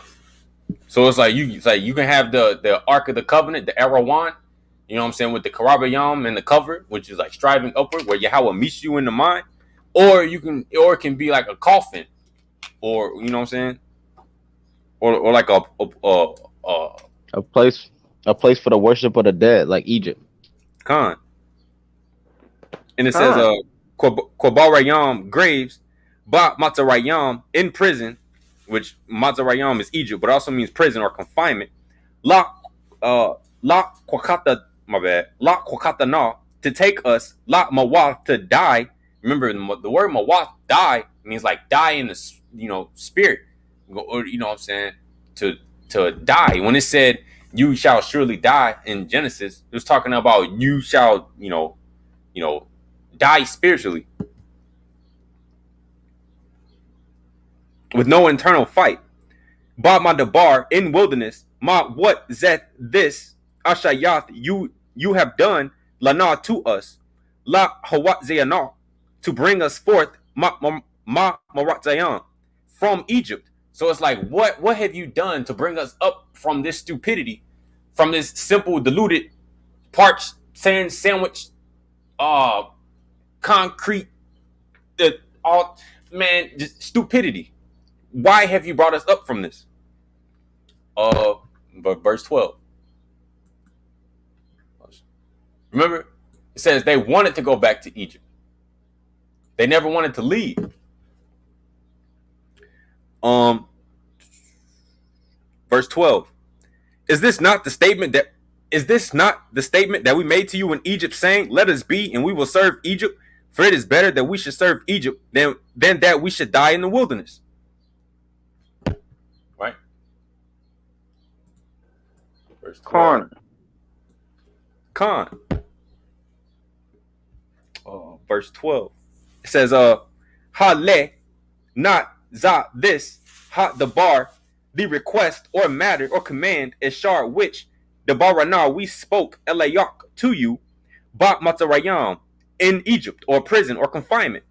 La emar saying kadal, let alone or forsake us or leave us alone. Mama na from us, wa na abada, and we will serve or be a slave or be enslaved with Matzarayam, Egypt, which is prison, confinement, or a dry mind. Ket for to wab, it is good or better, lana for us abad to serve with Matzarayam, Egypt, matana, then we die ba madabar in the wilderness, right? Because they lacked the internal fight. You know what I'm saying? They lacked it. Like Brother X just brought out in Numbers when they went to the land, right? They went to the land. Only Caleb and Joshua gave a good report about the land.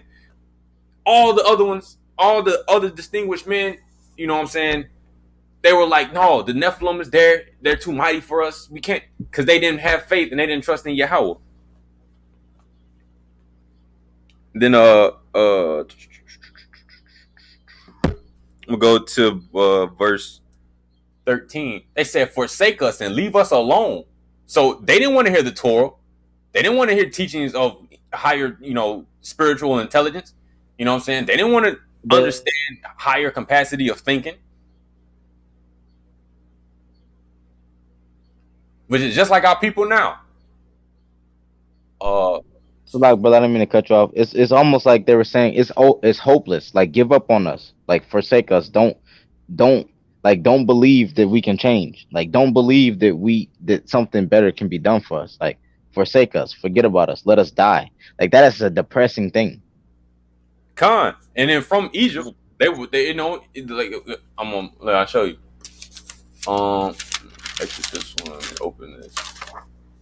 Right? Nah. Right? So he's thinking like this, he's thinking these, you know what I'm saying? Patham, simple or diluted. Nah, farak, right? Fracture, break apart, fragmented, cruelty, rigor, severity, the cruel, harsh work. Nah, to be depressed, afflicted, bring low, defile, hurt, or weakened. Right? Anon, to practice magic and enchanter. You know what I'm saying? The poor man lacking substance, teaching for internalizing, or lacking instruction. You know what I'm saying? So, he had a mind state of like affliction or vexation. But verse 13, Moses said to the people, "Don't be afraid. Stand firm and see Yahweh's salvation that he will wreck for you today. For the way you have seen the Egyptians is only today, but you shall no longer continue to see them for eternity." Right? And what does Yahweh say about those who go down in Egypt? Woe to those who go down in Egypt. Verse 13, it says, Waya and Mar, and he said, Masha El to Ha'am the people, let not Thayarayah, you fear, Ha Thayazabah, you stand or be fast, or stand fast or be firm, Waya Rayah, and see Eth Yahshawa'ath, salvation. Right? And you can also get Tasha'ah, which means 9. Salvation, the word, the number of salvation. Yahweh, Eshar that Yah Ashar, he perform or do lakam for you all hot yawam today. Ket for Eshar, Rayatham, you've seen Eth with Matzarayam, prison or confinement. Hayawam today, let not Thought Safal.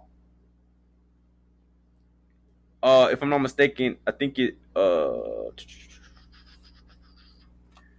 let not you, I think it's you more La Reatham, see them awad again, odd until awalam, forever. Right? And then we'll go to 14. So it's like you will no longer see Egypt. You will no longer see imprisonment or a bondage of spirit. Verse 14. Yahweh, Ya Lakam, Lakam, Wa Etham, Tha Karashawan. Yahweh, he battle or make war. Remember the word Lakam. He battle or make war for you all. Right? Wa Etham and you. The thom on the end will be plural. Thom, it'd be Etham. It'd be like kind of like you all, but it'd be plural. Taka Rashawan shall be silent. Right? Lakam. Right? Now if you go to the temple. Oh, I didn't put it on here. Dang. But remember, in here, you had the showbread. Right? You got the tables, the menorah, the showbread. Right? It was 6 stacks. It was 2 stacks of 6 on each side. You know what I'm saying? Which lakam, which means the internal fight, or to quarrel with the lower self, to withstand and endure. You know what I'm saying? Like the testing and trial area.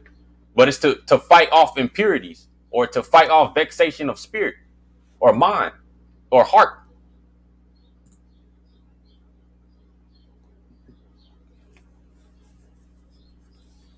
And then I wanted to go, come on now.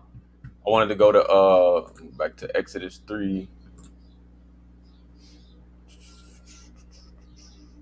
Oh, give me 1 second, bear with me. I think it's Exodus 3. Where's it? Exodus. Let's see. Bear with me 1 second. It's on. Yeah. Exodus 3, verse 7.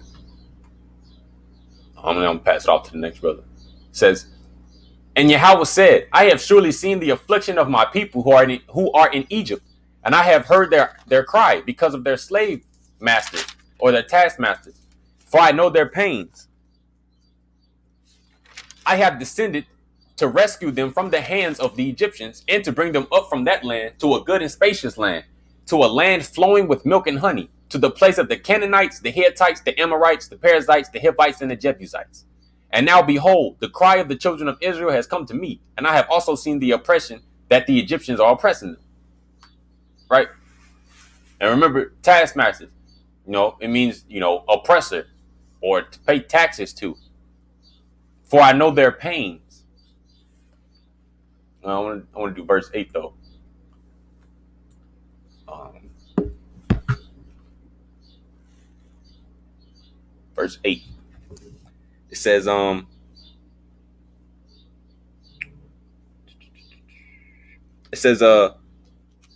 wa erad, which means like I descend or run down, la hazaya law, to rescue or to save or to deliver, my yad, from hand, matzarayam, to save us from prison, from Egypt, la kazayam.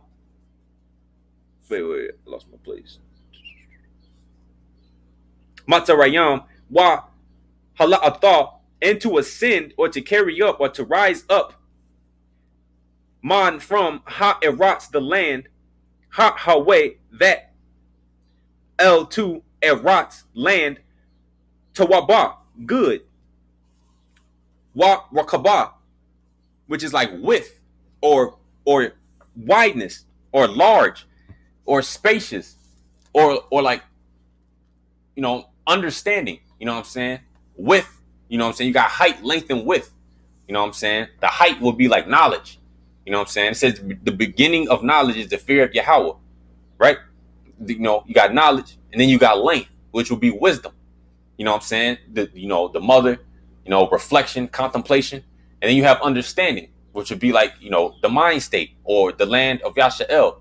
But it also like a child's mind, you know what I'm saying? Like how you have to develop the child's mind and how even a child is conceived. You know what I'm saying? It's through the process of knowledge, wisdom, and understanding. I'm gonna continue. I was right here. Wa rakaba el erots, to land, zabath, flowing or gushing, kalab, milk, wa dabash, and honey, el to makwawam, place, and to the place. But it could also represent like in the body or the mind, you know what I'm saying? Like in a place or like a mind state. Ha Kanaane, the Canaanites, Wa Hakate, the Hittites, Ha Emoray, the Amorites, Ha Farazeh, the Perizzites, Wa Kawe, the Hivite, Wa Hayabawase, the Jebusite. And then it says,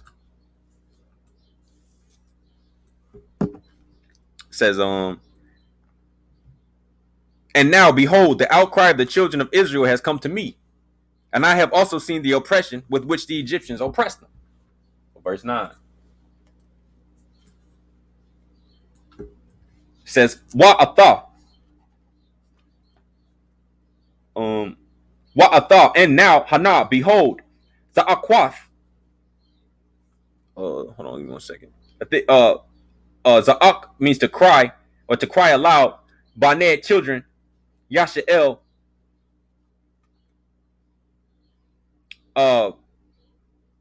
Bayah, which means to come or to like go, but also means like an entrance. Like their cry has came and led to me. Wa'gam.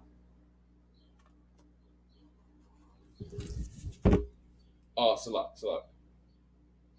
And even Rayate, I see F Ha Lakat, the affliction, Eshar, which Matzarayam, La Katzayam, oppressed and found them.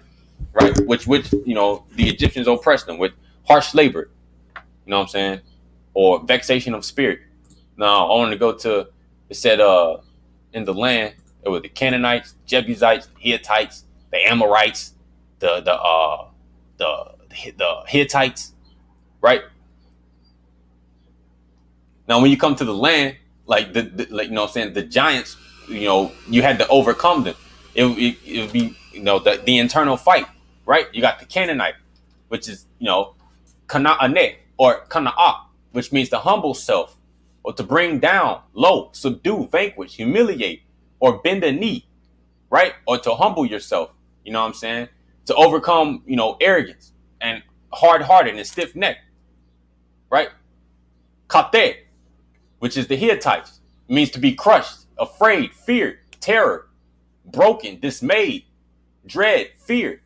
Kathah, to prostrate, break down by violence, confusion, fear, abolish, affright, make afraid, beat down, discourage, cause dismay, scare, terrify, cast down. Right? It also means to take away, or to fear, or to terror. You know what I'm saying? So you shall fear Yahweh. You shall not fear man. You know what I'm saying? Just like the brothers who gave a bad report about the land, they feared man more than Yahweh. You got the Fakateh, which is that's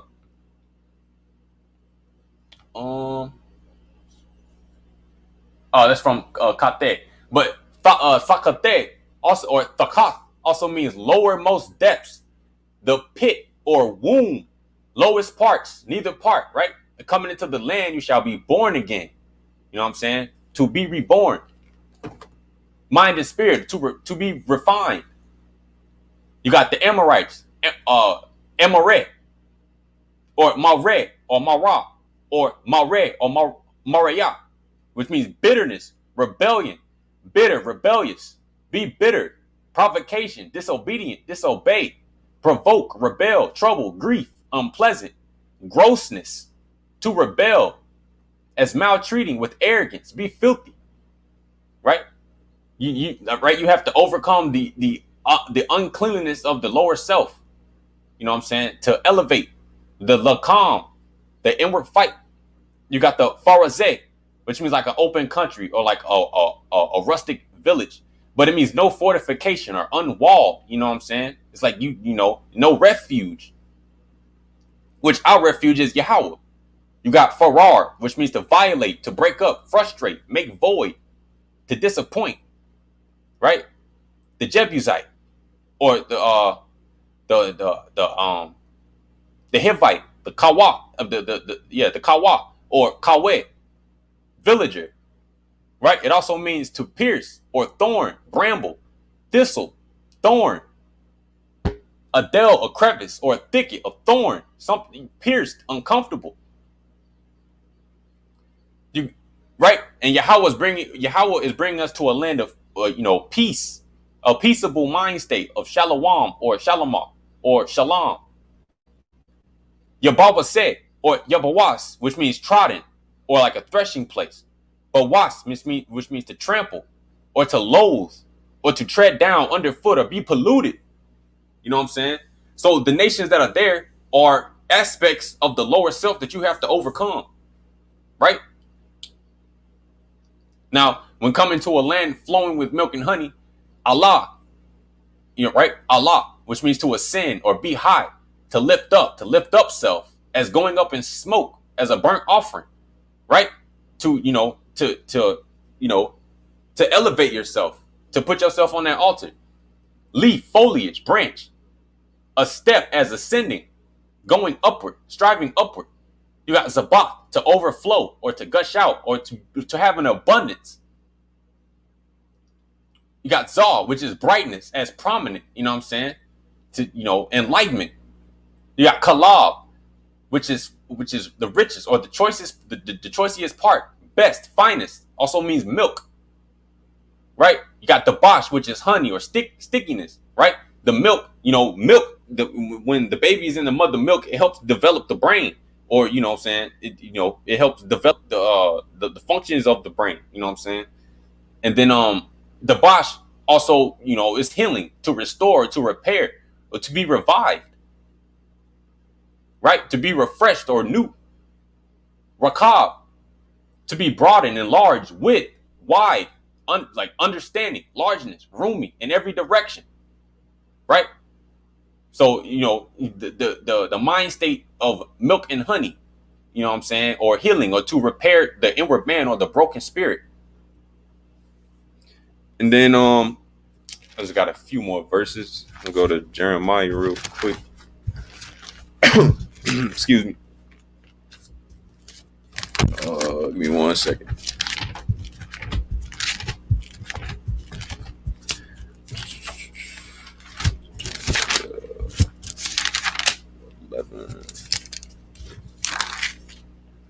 Right, Jeremiah 11. We go to Yeah. Jeremiah, Jeremiah 11, 11. Jeremiah 11, verse. It says, "And you shall say to them, so said Adonai Yahweh, God of Yashael, cursed be the man who will not hearken to the words of this covenant." What's the covenant? The Torah. To follow Yahweh's, decrees, his ordinances, his commandments. To elevate, which I commanded your forefathers on the day I took them out of the land of Egypt, out of the iron furnace, saying, hearken to my voice, and do them according to all that I will command you. And you shall be to me for a people, and I will be to you for a God. Right? I ain't gonna be long with it. It's just a few. Verse 5 says, in order to establish the oath that I swore to your forefathers to give them a land flowing with milk and honey, as this day. And I replied and said, Amen, Yahweh. Right? Now, verse 4.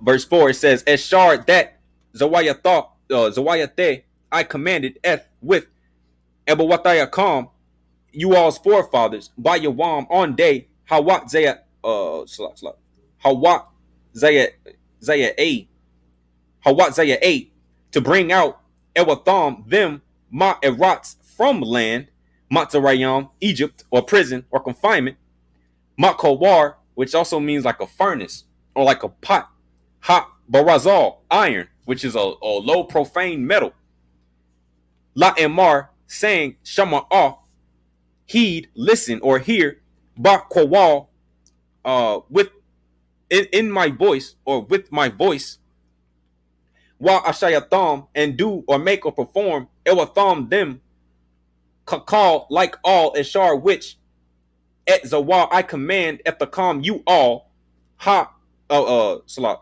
Wa Hayayatham, and be led to me, La for people, Wa and a K, and I, Ehaya, shall be, Lakam, for you all, La Elahayim, like a God, you know what I'm saying, or power, you know what I'm saying, or our power, but it also means like knowledge, wisdom, and understanding, you know what I'm saying. So Yahweh will be a God to us. And then it says,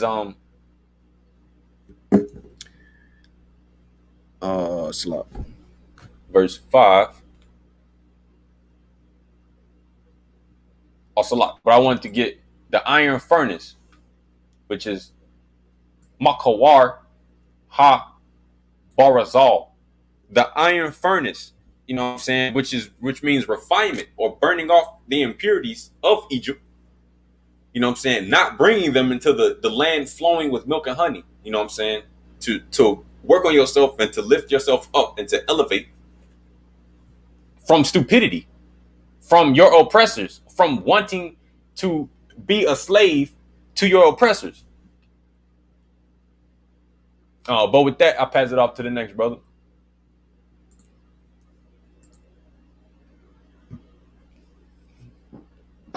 Khan, brother X, did you wanna? Well, yeah, brother D hit it right on the head again. I mean, it's just the scriptures speak for themselves, and they when you tie the language into it, when you delve into the language, it definitely starts to bring up some of the more you know deep and more harder to find the deep stuff, the hard to find stuff, and that's what I wanted to refer to with my verse here. What the brother was was pretty much getting out. This is Exodus chapter 35 verse 22, and it says the man came with the women, everyone whose hearts motivated him, brought bracelets, nose rings, rings, body ornaments, and all sorts of gold ornaments. Every man who raised up an offering of gold to Yahweh. These are things that are not easily available. I mean, not easily find, things that are hard to come by. Gold is something that's hard to come by. It's something that has to be dug for, like a well, or all good things, or all quality things have to be mined for. And when I say mined, I mean dug for. You know what I'm saying? Like sought out, looked for. Gathered, right? And if I go up to verse 21 before 22, it says every man whose hearts inspired him. I'm sorry, everyone whose heart inspired him came, and everyone whose spirit motivated him brought the portion of Yahweh for the work of the tent of meeting, for all its labor and for all the sacred vestments. So when it came to actually constructing the temple and bringing these instruments and these teachings, these these teachings together, it was something that took everyone, all of the tribes, and everyone whose hearts motivated them, all those who felt the a spirit of change, a spirit of elevation. Those who wanted to bring what they could, and they didn't just bring what they could. They brought what they could of their best. They brought what they could of their best, which is like gold, something hard to find. And I'm a exemplify that with the next few verses. Verse 23, it says, "Every man whom was found turquoise."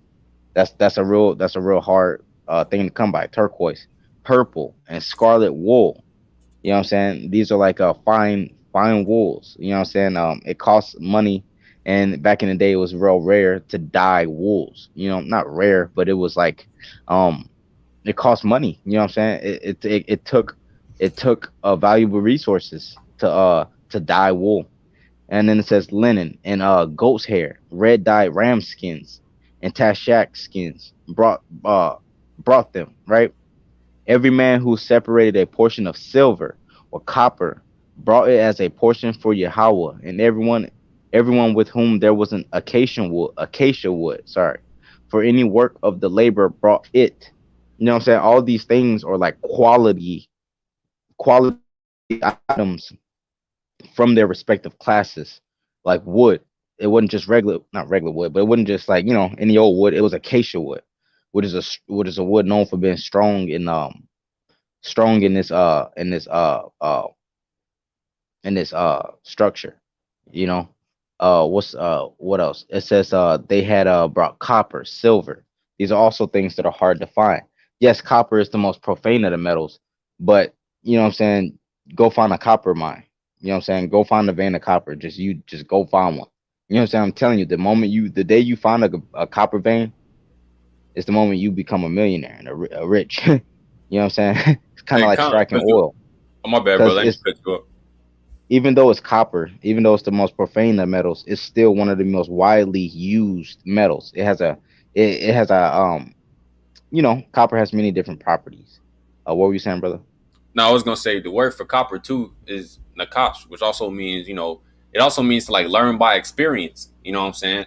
Like when you put the offering on the bronze, the copper altar. You know what I'm saying? What in that process, like what does it represent? It represents you taking on those characteristics, or to be unblemished, or tamayan, which means perfect, or innocent, or upright.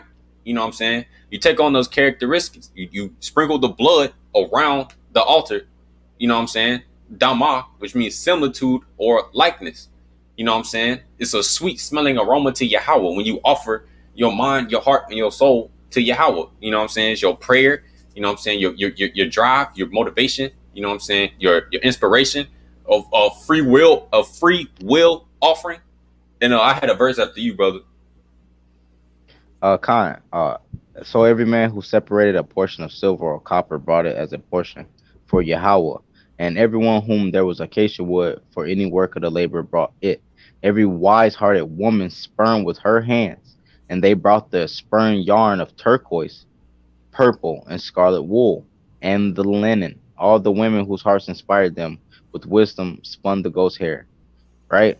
It says the leaders brought the shosham stones and the stones for the settings of the ephod and the breastplate, the spice for the oil, for the illumination, and for the anointment oil, and the incense spices. Every man and woman whose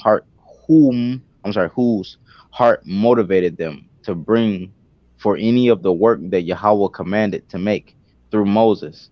The children of Yasharah brought a free willed offering to Yahweh. All these things are very hard things to come by, but this is what they were offering. They weren't offering, they weren't offering tungsten. You know what I'm saying? They weren't offering, they were offering the best of what they could bring. You know what I'm saying? Which means the most of what you can bring. You know what I'm saying?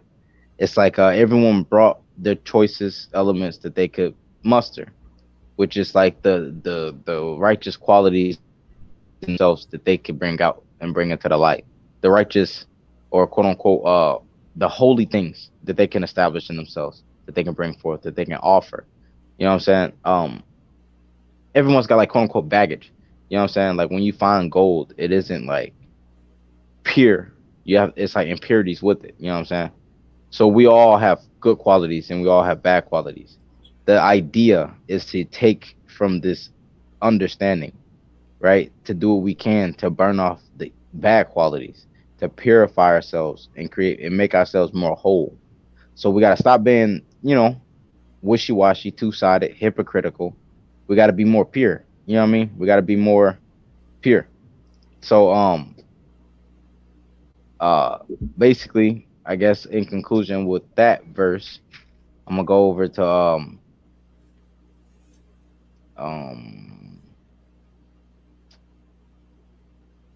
oh, it says verse this is Exodus 35 verse 10. Every wise-hearted person among you shall come and make everything that Yahweh has commanded. The tabernacle, its tent, its cover, its hooks, its planks, its bars, its pillars, and its sockets. So it's like the tent, you know what I'm saying? One of the major, one of our major teaching points in Yasharal is was brought together by the hand of all Yasharal. You know what I'm saying? Levi conducts the practices in the temple, but it's going to take all of your strength, all of your faculties, all of Yasharal's faculties, all of our strength to bring this into fruition. Whole heart, undivided heart. You know what I'm saying? Undivided mind. You know what I mean? So, that's just a little piece of what I was getting at. But it's not just the common things that we brought. It's those things that are hard, those things that are difficult to acquire. The turquoise linens, the scarlet linens, the silver, the wool, the silver, the copper, the gold. The choice things. So basically, bring your good qualities uh and offerings unto the Most High, spiritually and physically. I'm gonna pass it on to the next brother. Con, bro. Oh, Uh, X, did you have any verses, bro? can I bring out a verse real quick? Con, bro. Hold it down real quick. I'll be right back. All right. All right. So I want to bring out some verses, and this is going to be in Jeremiah. If you would turn to Jeremiah, chapter 42, and I'm going to read. Let's see. I'm going to read from verse 10 all the way. Well, yeah, I'm going to read from verse 10 all the way through to 22. So just bear with me. Uh, so Jeremiah 42, verse 10, and the significance of this is basically is describing the Egyptian mind state. You know what I'm saying? We have a habit of going back and forth from the Egyptian mind state. And just for some context, this is right after we have came from the Babylonian exile. So this is during the time in which we were the governor of the land that was appointed by the king of Babylonia was just assassinated, and so we were brought to this dwelling place. And the Most High, the people asked on Jeremiah's behalf to inquire of the Most High for them. And so this is what he says. So this is verse 10. And if you stay in this land, I will build you up and I will not destroy, and I will plant you and not uproot. For I have relented of the misfortune that I have brought upon you. Do not be afraid of the king of Babylonia, of whom you are afraid. Do not be afraid of him. The words of Yahweh. For I am with you to save you and to rescue you from his hand. I will show you mercy, and I will show you mercy, and he will have mercy on you and return you to your land. But if you say, we shall not stay in this land, not heeding the voice of Yahweh your God, saying, no, but to the land of Egypt shall we go, so that we will not see war, nor hear the sound of shofar in battle, nor hunger for bread, and there shall we settle. Then hear now the word of Yahweh, O remnant of Yahweh. Thus says Yahweh, Master of Legions, Abiyah, God of Yasharal, if you will return your face and go to Egypt, and you will come to sojourn there, the very sort of which you are afraid will reach you there in the land of Egypt, and the very hunger about which you are worrying will pursue you in Egypt, and there you will die. And all the men who turn their faces to go to Egypt will live there, will die by the sword, by the famine, and by the pestilence. They will not be any remnant nor survivor among them from the evil that I am bringing upon them. For thus says Yahweh, Master of Legions, God Yasharal, just as my anger and my wrath were poured out against the inhabitants of Yasharal, or slap against the inhabitants of Jerusalem, so will my wrath be poured out upon you if you would go to Egypt, and you will be an example for an oath, an astonishment, a curse, a disgrace, and a disgrace, and you will never see this place again. Yahweh has spoken to you, O remnant. Oh yeah, slap. Yahweh has spoken to you, O remnant of Yahweh. Do not go to Egypt. Know for certain that I have warned you today, for you have deceived me about your true thoughts. Slap. For you have deceived me about your true thoughts. For you sent me to Yahweh your God, saying, pray on behalf of Yahweh your God, and whatever Yahweh our God says, tell us, and we will do it. I told you this day, but you did not listen to the voice of Yahweh your God, and all that he has sent me to tell you. Know now for certain that you will die by the sword, by the famine, and by the pestilence in the place in which you desire to live. So it said desire. That's like, what I'm saying, that's like a desire is like a deep thing within you. It's like uh, uh, the Most High, He examines your innermost thoughts and He examines your hearts. So your desires would be like your motives. You know what I'm saying? The things deep within you that kind of motivates you to do some of the things you do. So He sees that. That's why Jeremiah told them that you deceived me about your true thoughts, for you sent me to the Most High, saying, pray on our behalf to Yahweh our God, and whatever He tells us, we will do it. The people did not want to go back to the land. They wanted to go back and return to Egypt, and that was in their true hearts. So it was evil of them to ask Jeremiah to pray on their behalf to the Most High, because they, in their hearts, were not wanting to return home.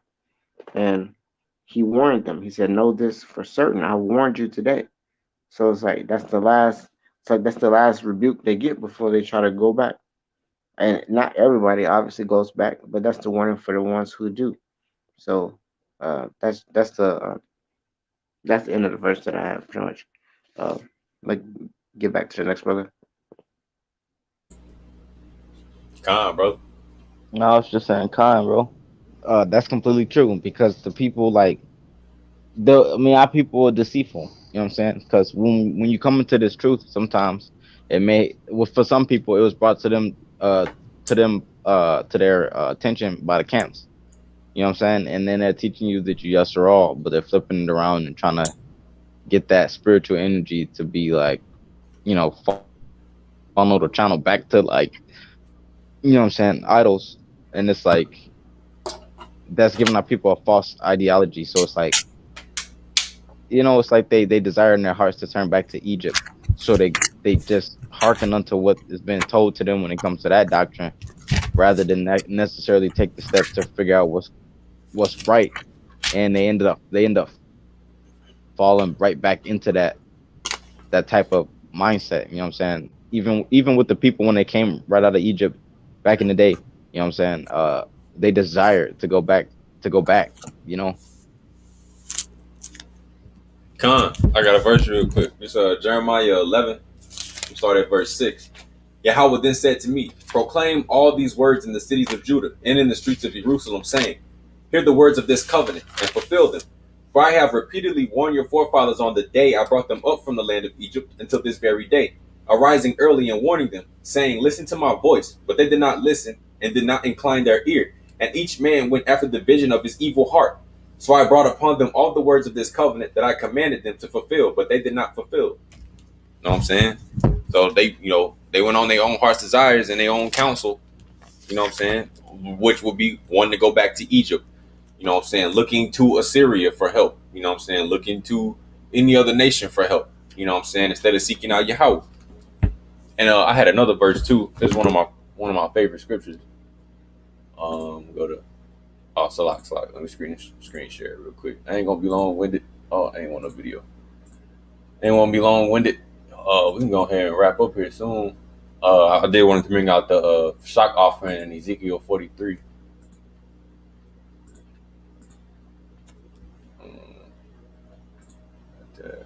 Khan, I was about to say, Khan, yeah, we can go ahead and start wrapping it up.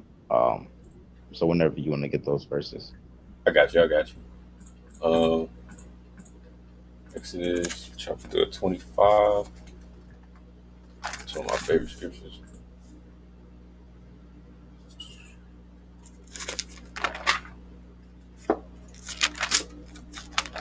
Verse 1. It says, Yahweh spoke to Moses, saying, speak to the children of Israel and have them take from me an offering. From every person whose heart inspires him to generosity, you shall take my offering. Right? Verse 2. It says, Debar, speak El Baneh, 2 children, Yashael, Wayakwaka, and take let for me the Rawamah, which means, or to present an offering. Ma'ef, from call every Ayash man, Eshar, whose Yadabana, right? Which means free will offering. The root is Nadab, Labah, heart, Dakwaka, you take eth concerning the Rawamah, the Rawamate, my offering or my sacrifice, right?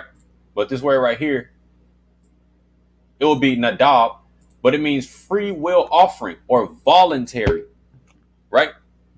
And what was this for? To build the sanctuary. You know what I'm saying? To to build the inward man. But it means like building as a nation as well as individually. You know what I'm saying? Improving yourself and then improving the nation as a whole. And building a sanctuary for Yahweh. And it says, verse 8.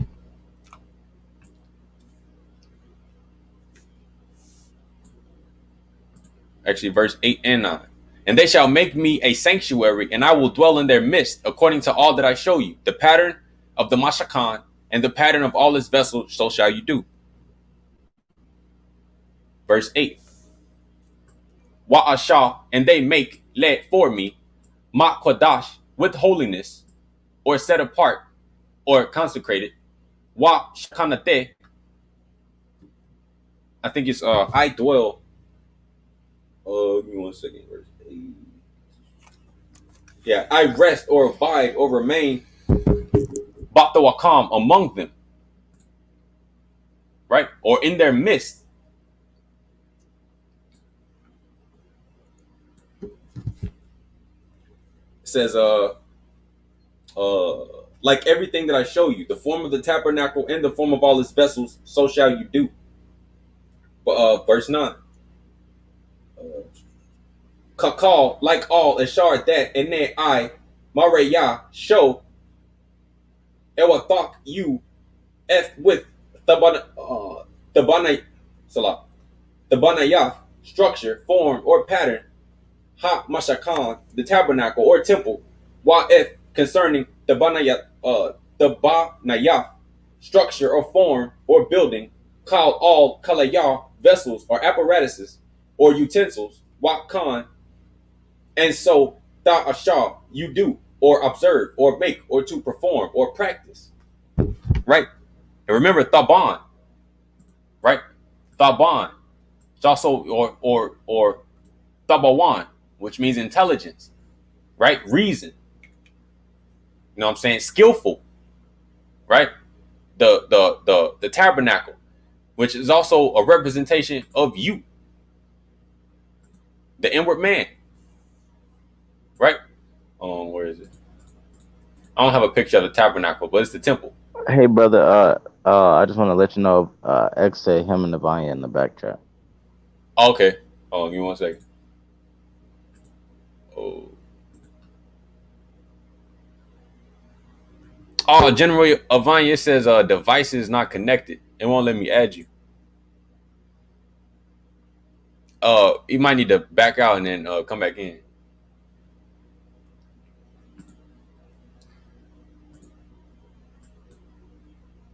But the tabernacle and all the patterns and all its vessels, you know what I'm saying, which is like the utensils, you know what I'm saying, to perform, the offerings, you know what I'm saying, the spoons, the forks, you know what I'm saying, the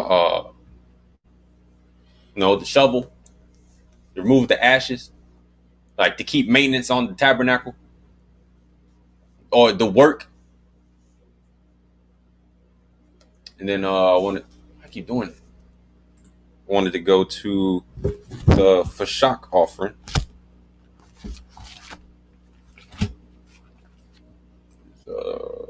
Exodus 12. Bear with me. We'll get to the pertinent parts. Verse 1.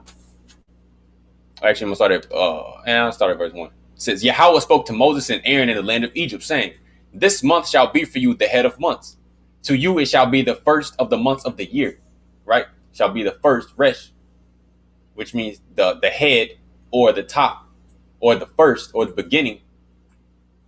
Kadash Ayam, the months. Kadash, if I'm not mistaken, also means a new moon, but also means to be new or to be refreshed. Right? The new year is in the spring. The spring equinox. If I'm not, is it the spring equinox? The beginning of the year, which would be like March. And then but it means to be like be refreshed or to be new. You know what I'm saying? Which you have to be, born again. The Passover was coming out of spiritual death to spiritual life, the spiritual enlightenment. Then go down to speak to the entire community of Yashael, saying, on the 10th of this month, let each one take a lamb for each parental home, a lamb for each household, right? The word for household, Bayah, also means temple. Let me check the back chat real quick. There you go. Shalom, Mark.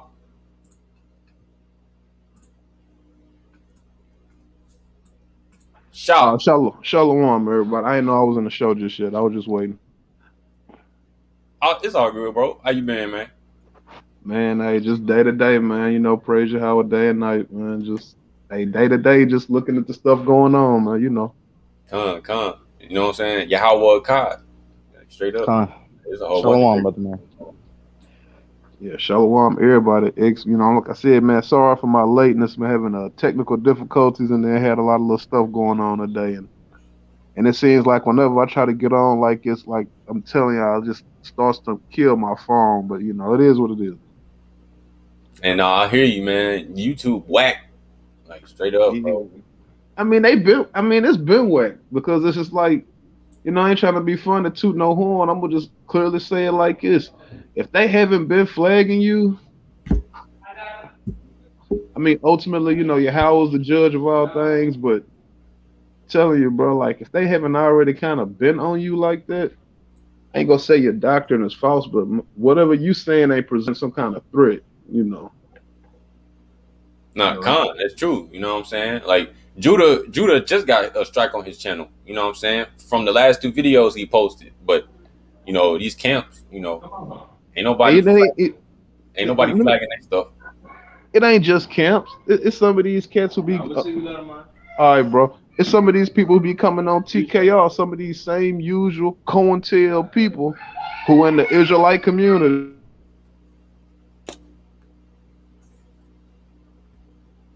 I think the brother cut off. Sorry, I had to mute, man. Like I said, just that loud background.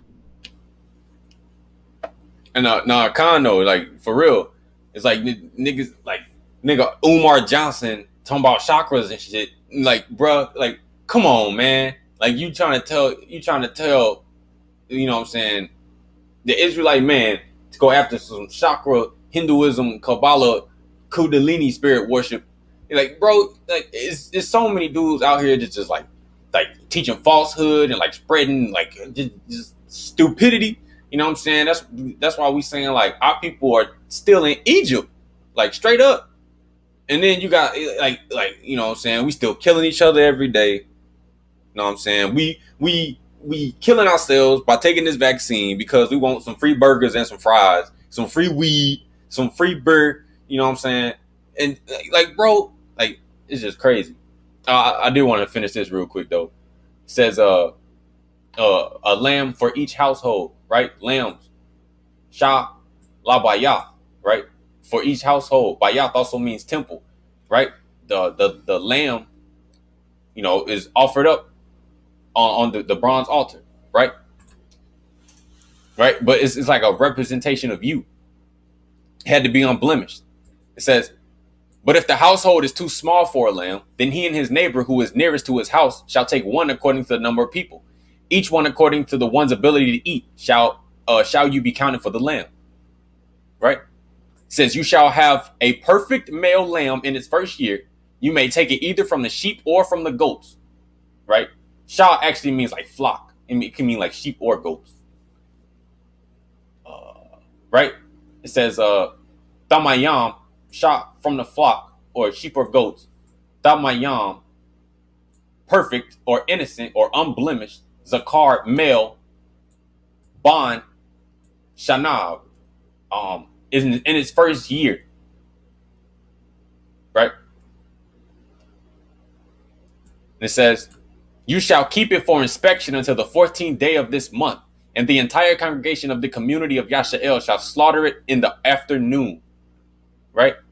But it says, and shall be lakam for you all, Lamat Shamara, Lamat Shamaroth. Right? It says for inspection, but Shamar or Mashamaroth means like observation or to keep watch or to safeguard. Which what are you supposed to do? Safeguard the sanctuary, safeguard the temple, the inward man, the mind and the spirit. Right? Then it says, and they shall take some of the blood and put it on the two doorposts and on the lintel on the houses in which they will eat. Right? And they take, laquak means take. Man from hot dam. Remember, blood also means likeness or similitude. Right? Wa natanana. Wa natana. And put all upon Shate to Ha Mazawazah, which means doorpost or entrance, while all and upon Ha Mashakwaf, Mashakwaf, which is like a it's like a lintel or like a it's like a above two supports, you know what I'm saying, above the doorposts. But it also means to be mazama. Dang, mazama. Dang, I can't say this word. Mazawazaf also means to be conspicuous or to stand out. You know what I'm saying? To be known. On right upon Ha Bayatham, the temple or the house, as Shar Ya Ekalah, they eat and Tha Baham in them. Right? So the blood is supposed to be on the doorpost. Right? It means to be conspicuous. It was a sign so the destroyer will not come into your home or your temple or the inward man or your mind and your spirit. And this is passing over from Egypt to a mind state flowing with milk and honey. Right? Verse 8. And on this night they shall eat the flesh, roasted over the fire, and unleavened cakes with bitter herbs shall they eat it. Wa ekala, and they eat eth with hot bashar, the flesh, or the gospel. Balayala, night. Hazah, this. Zalet, give me 1 second. Zalet. Means roasted.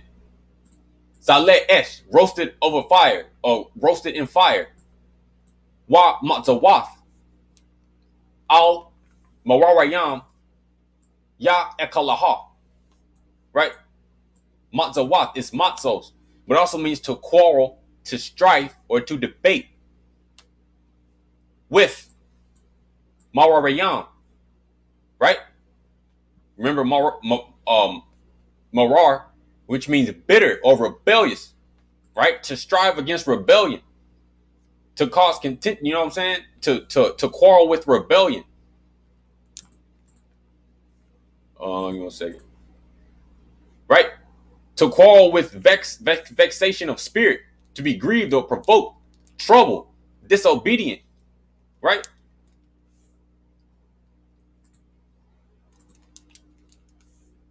It says, you shall not eat it rare or boiled in water, except roasted over the fire, its head with its legs and its innards. Right? It shall not be raw, it shall be cooked fully, which is like refinement. I want to get down to, right? It says, and you shall not leave over any of it until morning, and whatever is left over until morning you shall burn in fire. Right? It shall not be left over. Give me 1 second. I wanted to go down to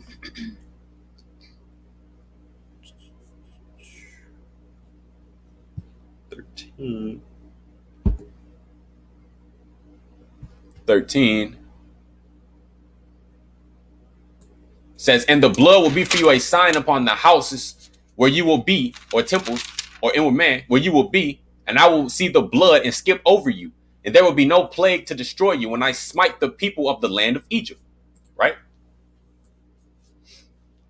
It says, wa haya ha dam, and shall be the blood lakam for you all, la eth, which would be ewat, which means a sign or a miracle, al upon ha bayath, which it says batayam, but it's bayath, the houses, eshar, which etham, if I'm not mistaken, it would be it kind of be like you all, but it'd be you, well, plural.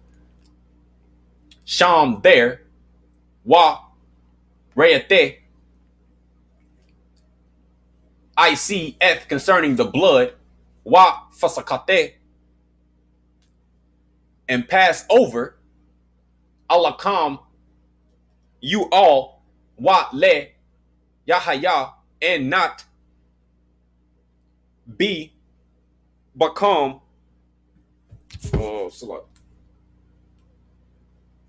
upon, and not be upon you all, nagaf, which means a plague.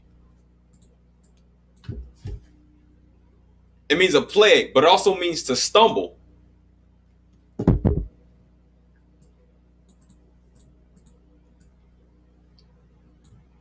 La mashakate, mashakayate.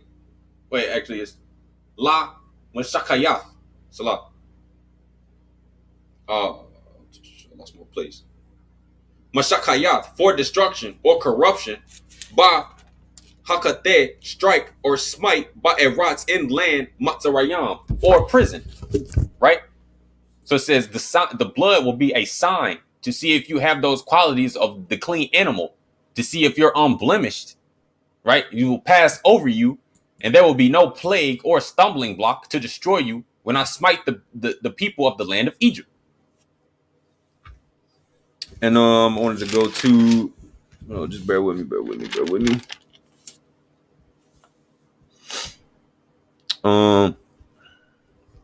Was it 15? 14. No, it's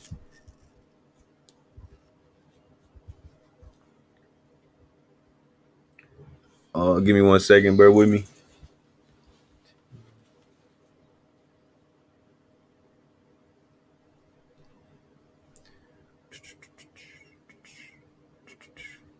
Oh, is 20. It says we go down to 20. Right? You shall not eat any leavening. Throughout all your dwellings, you shall eat unleavened cakes. Right? Matzawath was unleavened. We had to nullify all the leaven from our homes the day prior. Right? If you go back up to 14, it says, and this day shall be for you as a memorial, and you shall celebrate it as a festival for Yahweh throughout your generations. You shall celebrate it as an everlasting statute. For 7 days you shall eat unleavened cakes of matzuwath, but on the preceding day you shall clear away all leaven from your houses. For whoever eats leaven from the first day until the 7th day, that soul shall be cut off from Israel. Go back down. Verse 20, right? It says, Kal ma kamadzaf.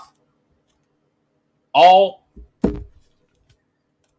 leaven, let not thought and kala you eat, but call in all mawat shabbatei akam in all your dwellings, thought and kala you eat matzawath, which is unleavened, right? You shall eat unleavened, which also means to quarrel, or you know what I'm saying, to debate, or to cause strife. But it says unleavened, right? And leaven is, left over. Leaven is left over. Is kind of like leftover dough that, what I'm saying, that you would use. But it said anything left over you shall burn in the fire. You know what I'm saying? Other words, don't bring the mind state of Egypt to the land where you are going. Leave that where it is. You are coming out of that. Don't bring that with you. Right? Kamat Zaf. And I'm gonna pull up Kamat Zaf. Give me 1 second. Bear with me. If any of the other brothers had any scriptures to bring out, I'm gonna grab this real quick.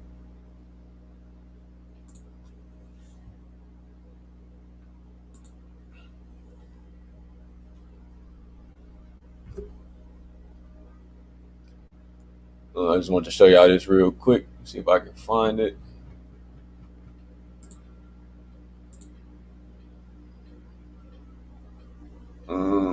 Zoom in. Can y'all still see it? Yeah, we still see it. Okay, cool. I know it was up here. Just, come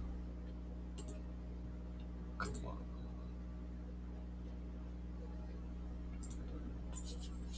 Bear with me.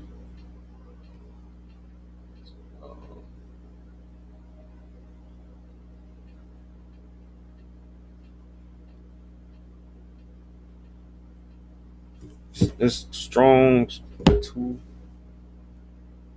2, 5, 5, 2, 5, 5, 6.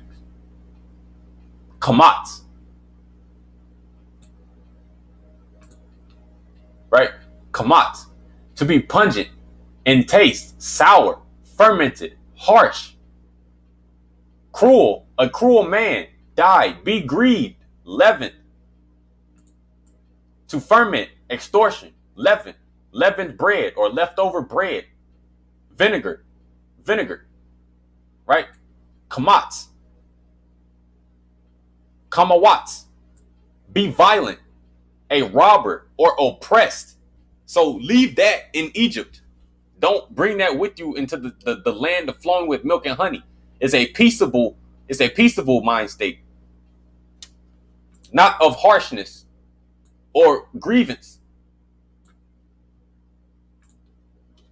And then I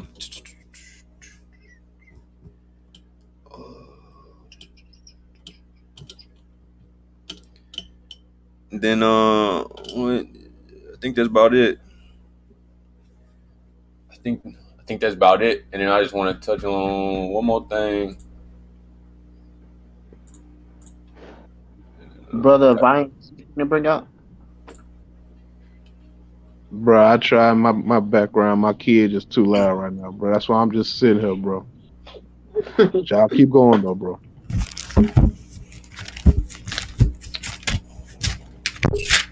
Ezekiel 43. Right. That's what I was actually thinking about too, though. It's funny. Oh, you said what, bro? I said that's what I was thinking about when you was reading on the tabernacle. You know, that's what was coming into my mind. But go ahead though, bro. Oh, if you want to bring it out, bro, you can.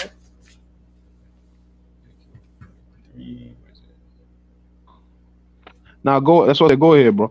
Okay. It says right. It says the sanctuary. It says contemplate the sanctuary to be ashamed of your iniquities. Get to it in my Torah.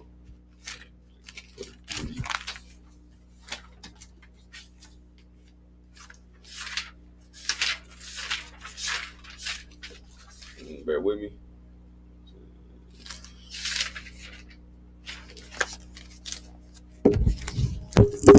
It says verse 10, you, son of man, describe the house to the house of Yashael, or the temple to the house of Yashael, that they may be ashamed of their iniquities. Let them measure its plan. And if they are ashamed of all that they have done, let them know the form of the house and its scheme, its exits, its entrances, and all its forms and all its laws and all its teachings, Torah, and write it down in their sight so that they keep the whole form thereof and the law thereof and do them.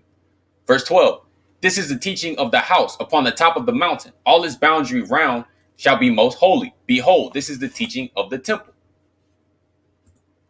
Right? And I just wanted to get to the pertinent part. It says that they may be ashamed, of their iniquities. So, y'all.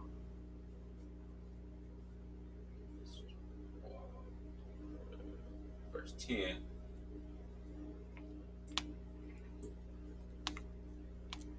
Yeah, call them Ma, if I'm not mistaken.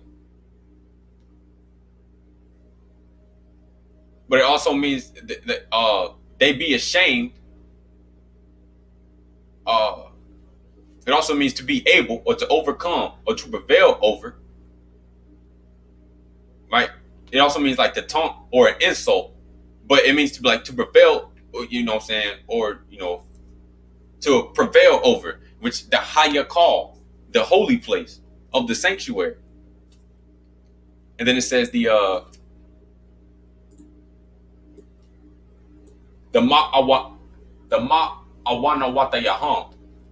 It says their iniquities or their crookedness or their pervertedness or perverseness. Right? And wa madada, measure or to meet or to estimate f takanayah, the pattern or the arrangement, right? Or like the balance or the arrangement of his plan. You know what I'm saying? It's like the arrangement of it, the 3 degrees is elevation of mind and spirit. You know what I'm saying? You got, like I said before, you know what I'm saying? All the instruments, that were used during the sacrifices, you know what I'm saying? Keeping maintenance up on the sanctuary, the Yakin and Boaz, which is testing and trial, the Ewalam, which is where you silence yourself. Above the Yakin and Boaz, before you entered, there was a lily, there was a Shawashan, or a Shawashana, which means lily. You know what I'm saying? Lily, is 7 points, 7 pillars of wisdom before you enter the house of instruction. Right? And it says, if they are ashamed of all that they have done, let them know the form of the house and its scheme.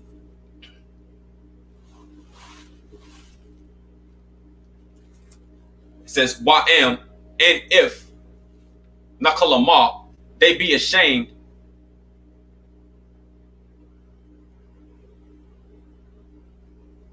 Actually, I messed up. This word right here. kalam. Yakal means to prevail or overcome, but kalam is the word that's used. It means iniquity, or to be ashamed, or insult, or to be taunt, or to be ashamed of their iniquities. So I just want to clear it up. And nakalama, they be ashamed, makal of all, eshar, which eshar they do. Zawarawath, it also means the form, right? Let them know the form. Uh, Zawar also means a rock or a refuge. You know what I'm saying? The form. But the sanctuary of Yahweh is like a refuge. Ha Bayath, the temple, right? It said, pass over. I will pass over. If you go in your house and take a lamb and you put blood on the doorpost, I will pass over you. I will not send the destroyer in your home or your temple. Wa the kawanatha, which is like his pattern or its arrangement, but it also means to ponder.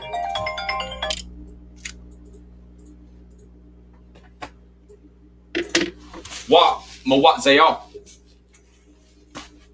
is exits or going forth. It also means like a water course or a gate. You know what I'm saying? It's exits. Wa mawabaya is entrances. Wa call and all. Zawarataya is forms or shape or its fortifications. Wa if and all.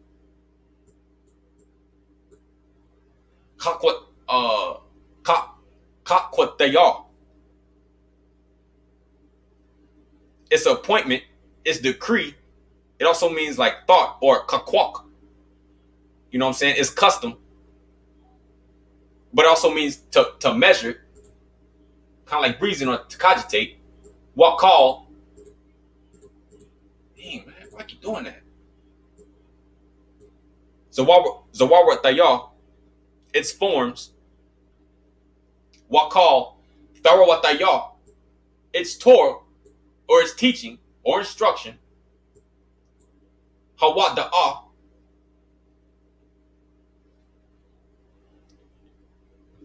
Salak.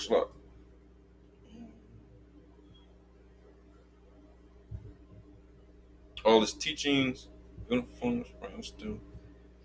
Hawat da'ah also means like knowledge or make known or to perceive or instruct.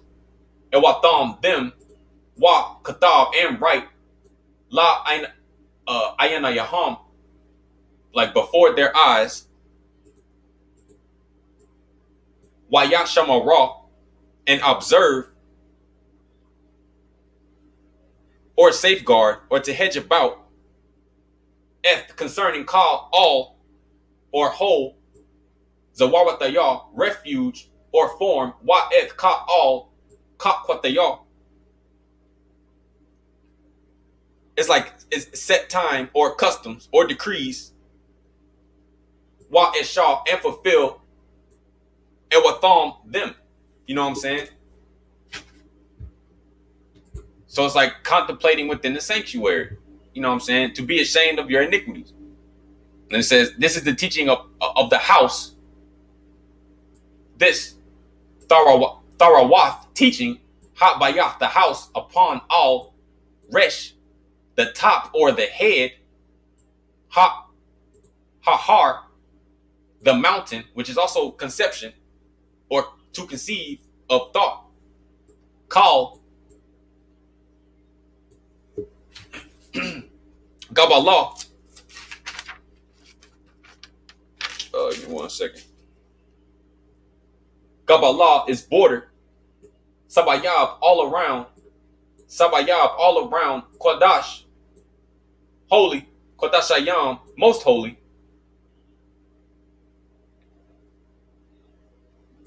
Hana, behold, Zet, this. Tharawath, the teaching. Habayah, the temple. You know what I'm saying? So, like when they went in their houses, to with the lamb and put blood on the doorpost, it was a representation of them taking on those characteristics and being unblemished and eating the matzah, not taking anything from Egypt. As far as like the mind state, you know what I'm saying? Because the Egyptians, they gave us, vessels and things, and we did not leave empty handed. But as far as the mind state, we were to leave that in Egypt. But with that, I'm pass it off to the next brother.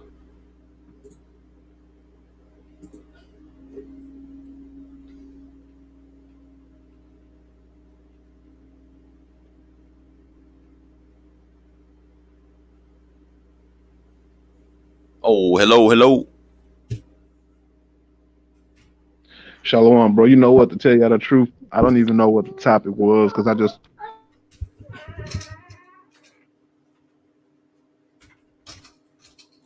Oh, it was just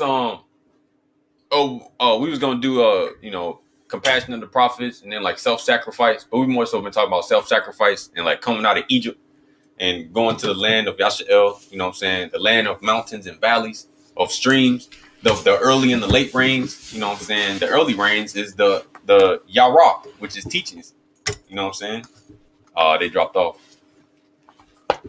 Excuse me. Excuse me. But yeah, we've been on for almost 3 hours. You know what I'm saying? It was a great build, you know what I'm saying, with the brothers. Shalom to everybody who tuning in. You know what I'm saying? Yahweh Kai, praise Yahweh for allowing us to get together and make a video. You know what I'm saying?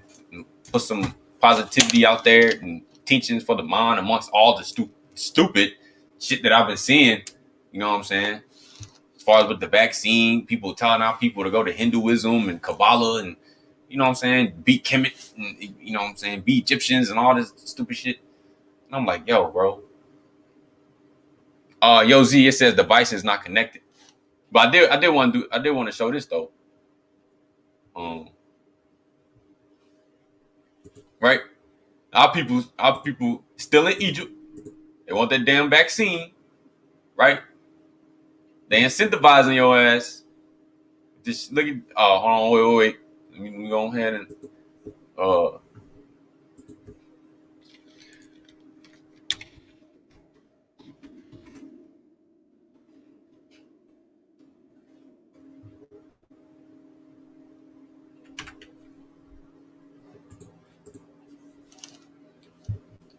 damn. I forgot. Oh, it's called fair use. That's what it is.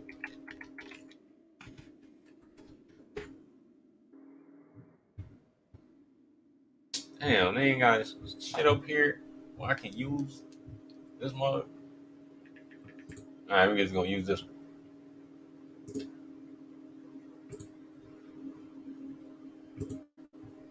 Right. Fair use.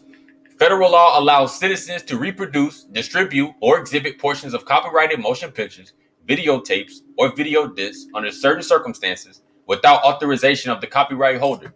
This is called fair use and is allowed for purposes of criticism, news reporting, teaching, and parody, which doesn't infringe of copyright under 17 USC 107. All right. I want to go to this.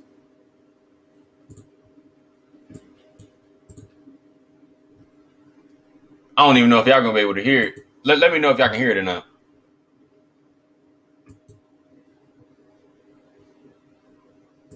Actually, let me do this. Stop sharing. Share it again. Share screen.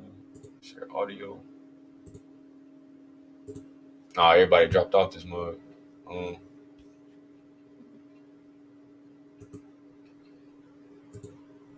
Everybody dropped off this mug. Here. This mug not playing. Hold on.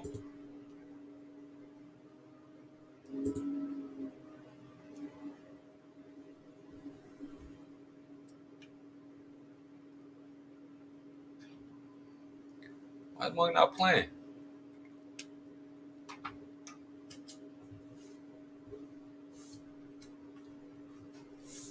Hold on, y'all.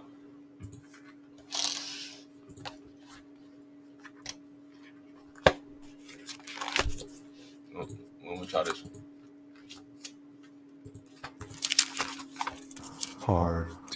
you. So it says Ohio's COVID vaccine lottery.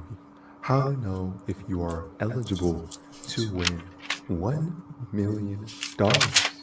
So we have thousands of people that have reduced their body to the equivalent value of a lottery ticket. It doesn't matter if it's approved or not. It doesn't matter if it's found unsafe. It doesn't matter if there's no studies showing it actually works. There's no sort of studies.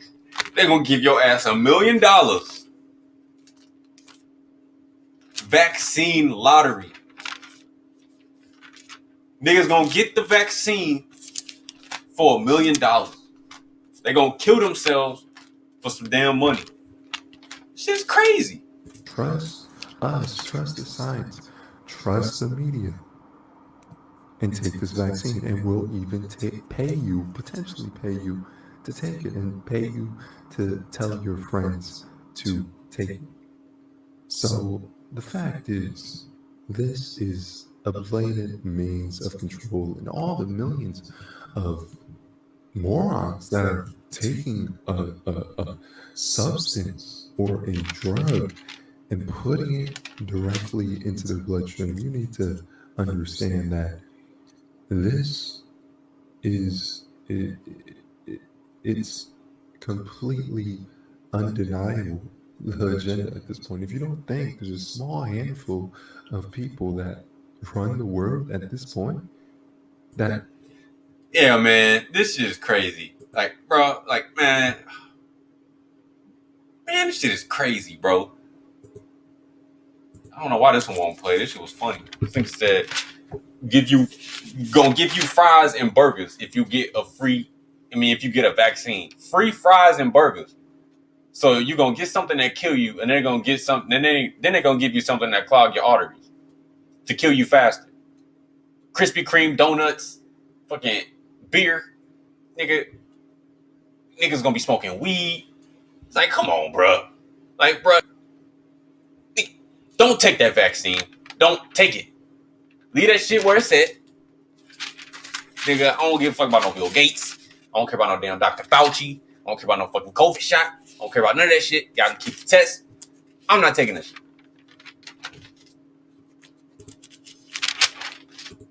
This right here, look at this.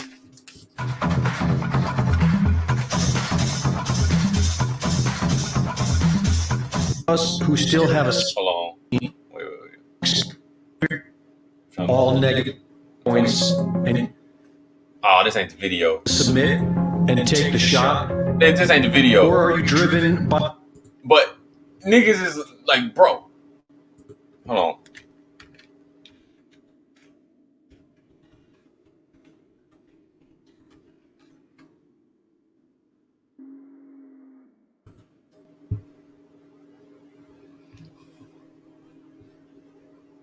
Hey everybody, as you might have seen by now, people are finding that they can put a magnet where they got vaccinated and it will stick. I found 11 examples of this. I'm scouring the internet. I found these 11 examples, and I wanted to put together an ultimate compilation. So check this out. Share this far and wide so we can get an independent investigation into what's happening here.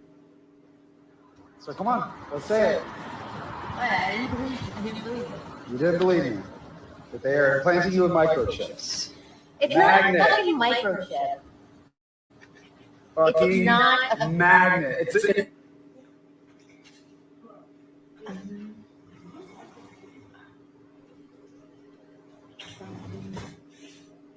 And this is where Put it on. This right is where place. she got the shot. got the shot.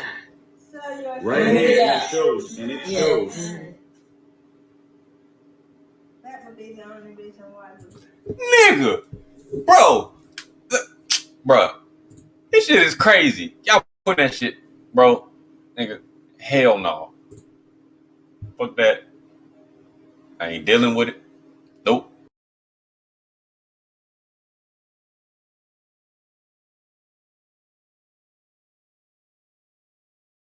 Hey, can you hear me, D? Can you hear me?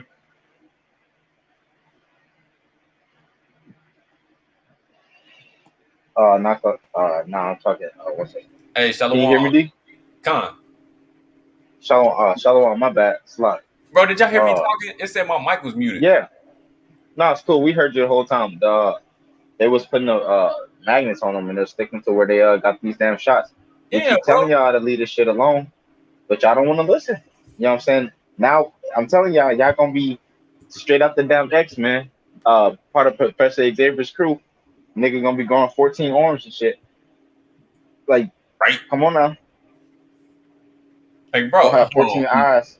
I'm gonna show you this real quick, and then we can shut down the stream.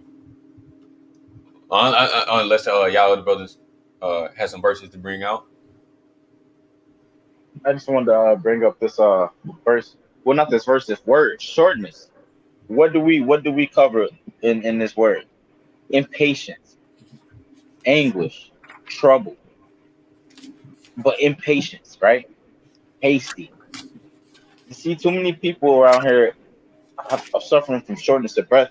They're very hasty and impatient in their decisions, and they hastily get this vaccine. They're impatient. You know what I'm saying? They're impatient. You know what I'm saying? So they didn't have the idea in the mind to maybe wait, maybe see, or just like some, you know what I mean, just ascertain the things that can happen. You know what I'm saying? But they decided to go ahead and get this hastily. And I'm telling you, we're gonna start seeing the like the destruction of it, man. It's bad. Yeah, bro. It's like this shit is crazy, bro. Like, Did man. you see the little kid speaking up? Oh yeah, I saw that, bro. I was actually gonna show that, but Pull it up. I was trying to yeah, I Pull it got you, up. I got you. I think it was on Facebook when I saw it. Yeah, Facebook is whack, bro. Let me find it real quick.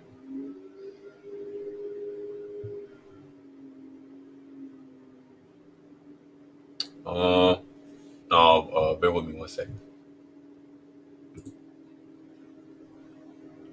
Or pull up the one about the renting crisis that's boiling in a pot.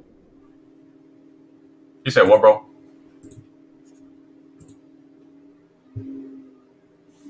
I said the renting crisis that's waiting to happen.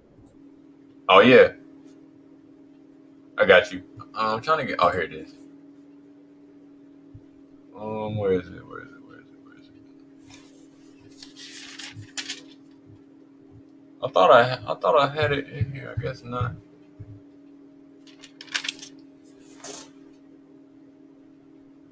I know I saved it on Facebook, man. Somebody, hold on. So while we're ending it, this is Brother Z. I want to thank everybody for coming through and checking out the live stream. You know, I want to thank Brother Davion for hosting the live stream and having it so thoroughly set out.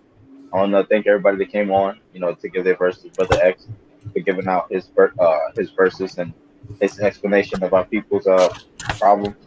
And I just thank everybody who listens and support. I want to say Yahweh Akkad, Yahweh Badad. There's none other but Him. And for our people to seek salvation in anything else, it's just it's not gonna avail. It's not gonna avail to anything. And I just had a verse that I want to this verse that I wanted to get out in my last verse.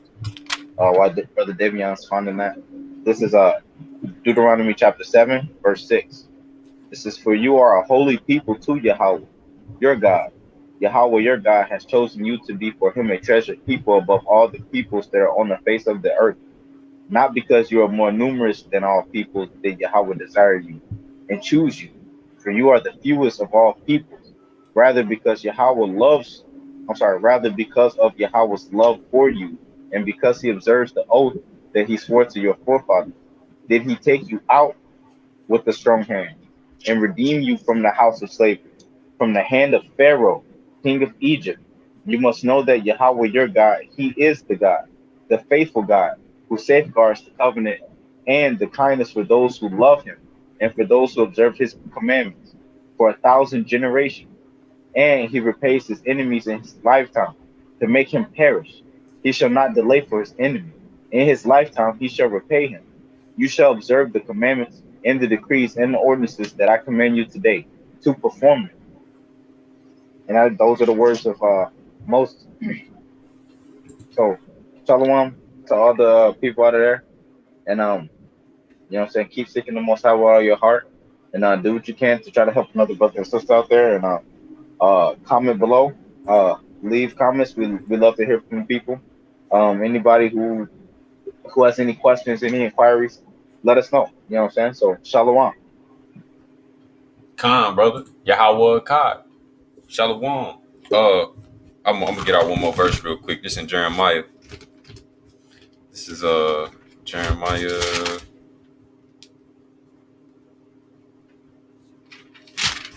Jeremiah. I think it was. Oh, bear with me 1 second. Jeremiah.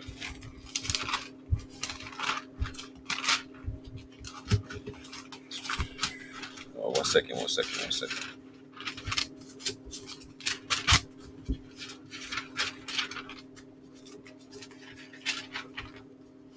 Oh.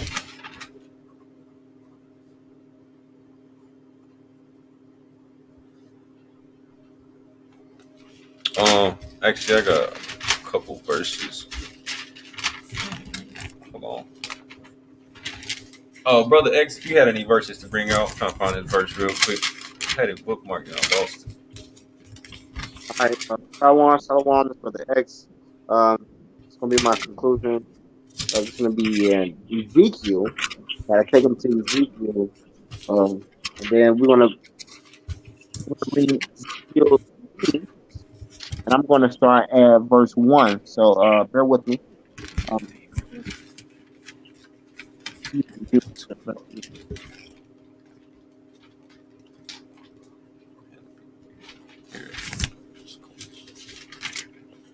hey, D, Yo, you mute? yeah, you breaking up. I said, can you mute? Oh, my bad, my bad. All right. So this is Ezekiel 3. I'm starting at verse 1. All right. So it says, He then said to me, Son of man, that which you find, eat. Eat this scroll, then go speak to the house of Yasharal. So I opened my mouth, and he fed me that scroll. And he said to me, Son of man, feed your stomach and fill your innards with this scroll that I give you. So I ate, and it was sweet as honey in my mouth. He said to me, Son of man, go and approach the house of Yasharal and speak to them with my words. For not to a people of incoherent language and difficult speech are you being sent, but to the house of Yasharal. It is not too numerous people of incoherent language and difficult speech whose words you cannot understand. Surely, had I sent you to them, they would have heeded you. But the house of Israel will not wish to heed you, for they do not wish to heed me. For the entire house of Israel is hard borrowed and brazen hearted. Behold, I have made your face hard against your face. Yeah, I have made your face hard against your face, and your brow hard against their brow. Like a metal stronger than flint have I made your brow. Fear them not, and be not intimidated before them. Though they are a rebellious house, then he said to me, Son of man, all my words that I will speak to you, take it into your heart and hearken with your ears and go.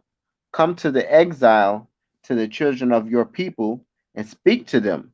Say to them, Thus says the Lord, Yahweh Elohim, whether they will heed or whether they will refrain. Then a wind lifted me, the Rawak, and I heard behind me the sound of a great noise, saying, Blessed be the glory of Yahweh from his place, and the sound of the wings of the Kayawas knocking against one another, and the sound of the Waphanaim opposite them, and the sound of a great noise.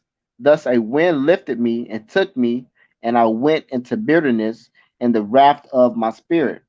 and the hand of Yahweh was strong upon me. Then I came to the exiles of Tel Abib, sorry, to Tel Abib, who were dwelling along the river Chabar or Kabar, and I dwelled there, and they were dwelling. I dwelt there for a 7 day period silently among them. All right, so I'm gonna stop there. But that's just explaining the importance that still, because this is a future prophecy, but it also happened.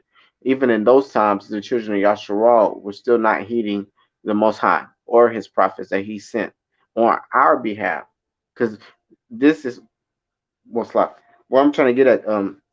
The reason the Most High is sending the prophets for us is for our betterment, so that we can return to Him and we can once again regain our dignity as a nation. Because He told us He's given us over to humiliations and devastations. You know what I'm saying? So we have become like a laughing stock. Our reputation is sullied. You know what I'm saying? So to reestablish us and allow us to become His servants again. You know what I'm saying? He's telling us the things that He wants us to do, but we still are not heeding. And He's still sending prophets after prophets. You know what I'm saying? He's still allowing us to have a chance at redemption. You know what I'm saying? Or by rebuke, because essentially Ezekiel is there to rebuke them and not allow them, but to get them to change their ways and turn back to the Most High. So that's the same thing that we are doing with our people today, because we have the same mind frame. We're in bondage and captivity because of the things in our bondage, and many different aspects to how we were brought about here. It causes us to have like a short sightedness, a loss of attention, a loss of spirit, and a loss like a motivation and drive to do things. You know what I'm saying? So with that, I want to say shalom and Yahweh Kai, and I'll pass it back off to the next brother.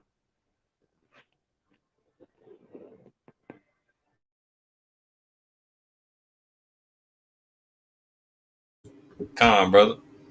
And this is Jeremiah 20, verse 12. O Yahweh, master of legions, or Zabewath, who discerns the righteous one, for he sees innermost thoughts and feelings. May I see your vengeance against them, for I have revealed my grievance to you. Sing unto Yahweh, sing praise, for he will have saved the life of the destitute from the hand of the evildoers. Yahweh saved us from the land of Egypt, from the oppression of the Matzarayam, or prison or confinement. Right? And it says he who discerns the righteous one. Right? The word is bakan, which means to examine or to test or to prove or to tempt. You know what I'm saying? To see what you made of. You know, he examines you. Right? You know, wait, I'm sure one thing. It's the plumb line. Right? The plumb line. Right? To test uprightness, or to test a vertical, to test vertical lines, right? Which is uprightness. Right? Jeremiah 17, verse 5 and 11. Aquab, right? Means polluted, deceitful, fraudulent, crooked. Kakwar, to penetrate, examine, to search, seek, try, or number. Bakan, to test, investigate, examine, prove, tempt, to try. You know what I'm saying? In Zechariah 2 and 6, measure Jerusalem, see how wide its breadth and how long its length. You know what I'm saying? To see, to search the heart. It says the heart is the most deceitful of all. Who can know it? I, Yahweh, test the feelings, plumb the feelings and test the innermost thoughts, to give man recompense according to his ways, the fruits of his deeds. You know what I'm saying? Test the inner man.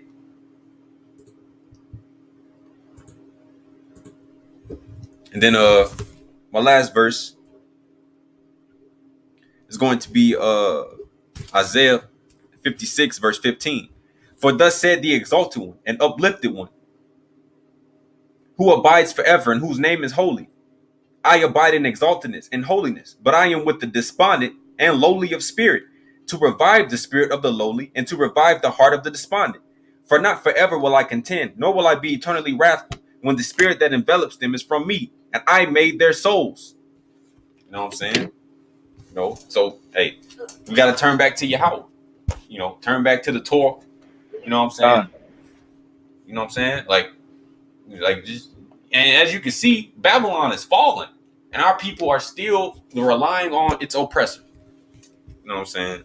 But with that, you know what I'm saying, I just want to say Shalom. I'm gonna read some of the comments before we hop off. Yeah, JoJo, magneto arm, know what I'm saying? Straight magnets, it's sticking to their arms. Toward Magnify, most Americans seem they self-conscious is dead. Valley of Dry Bones. Calm. You know what I'm saying? The Valley of Dry Bones was like, you know, the dead of Yashael, you know what I'm saying? With no spirit. You know what I'm saying? Put the flesh on, which is the gospel, which is the words of the Torah. Cannot discern wickedness. It's unjust balance in plain sight. Those for Tharawa spirit seeks to see the wickedness. Khan. You know what I'm saying? Khan, see what's going on. JoJo said, they going to keep making shots for people. More and more upgrade versions of the damn vax. Yeah, bro. They talking about you need 5 shots. Nigga, they said 1. They need 2. You need 3, 4, 5. Nigga, you need booster shots every year. Or every 2 every year or some shit like that. JoJo said, great lesson, family. Blessed be the chat. To the brothers on the panel, you all be safe and humble on your journeys. Yahweh Khan. Khan, brother. Tawada, you as well, bro. Khan. You know what I'm saying? We have to remain humble. You know what I'm saying? Not to be stiff-necked or haughty. But with that, we're going to share this real quick. Said Valley of Dry Bones are modern-day zombies. I mean, yeah, bro. Yeah, bro. Modern-day zombies, you know, with no...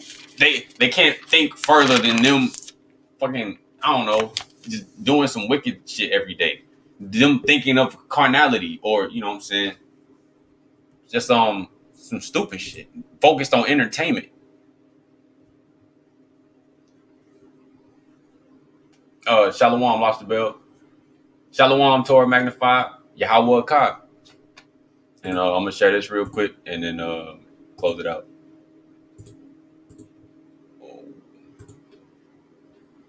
Can y'all see it?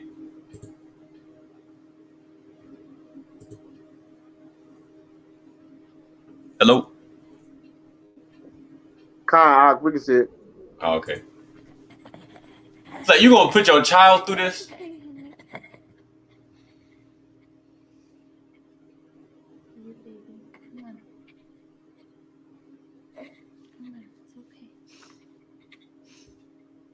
It's like, come on, bro. Like, this shit is crazy. Come on, baby. Come on. Breathe, baby, breathe. Does that look safe to you? It's okay. You said what? It's okay. I said, that don't look fucking safe. Right? But they got an agenda to push. You watch the news all day, they'll be like, oh yeah, it's safe and effective. Nigga, no, it's not. You know how many people didn't die from this?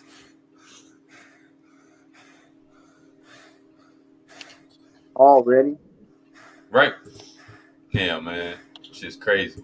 But it says right here, magnetic functionalized nanoparticles for biomedical drug delivery and imaging applications. Medicine is constantly looking for new and improved treatments for disease, which need to have a high efficiency and be cost effective, creating a large demand on scientific research to discover such new treatments. Let me zoom in. This is one thing I want to say. One important aspect of any treatment is the ability to be able to target only the illness and not cause harm to another healthy part of the body. That's a lot.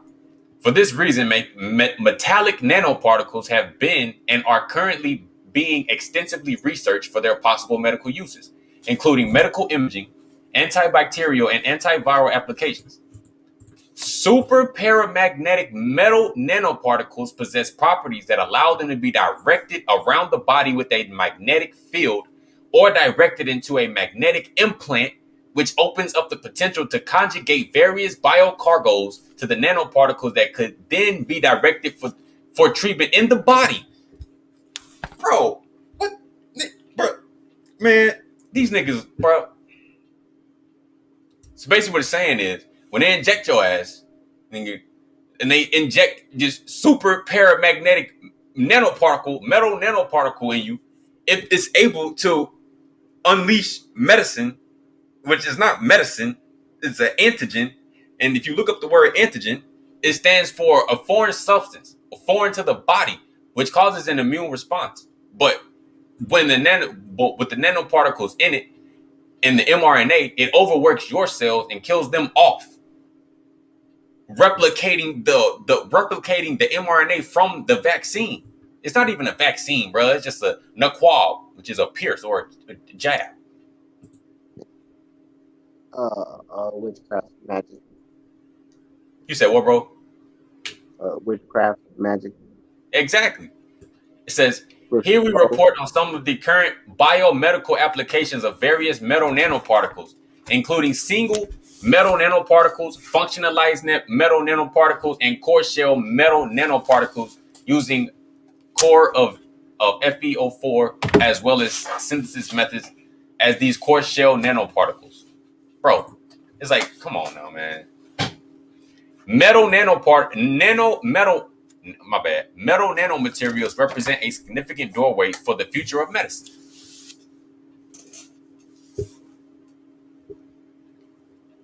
Yeah, man, this shit is crazy, bro. Niggas getting stuck with magnets and shit. Shit is crazy, bro. That's And only the lighter that's going down. you said what, bro? That's only the lighter of what's going down. Oh yeah, bro. And then I just wanted to play this video real quick. They have placed a magnetic beacon. So not only will people be biologically changed, but they will be tagged.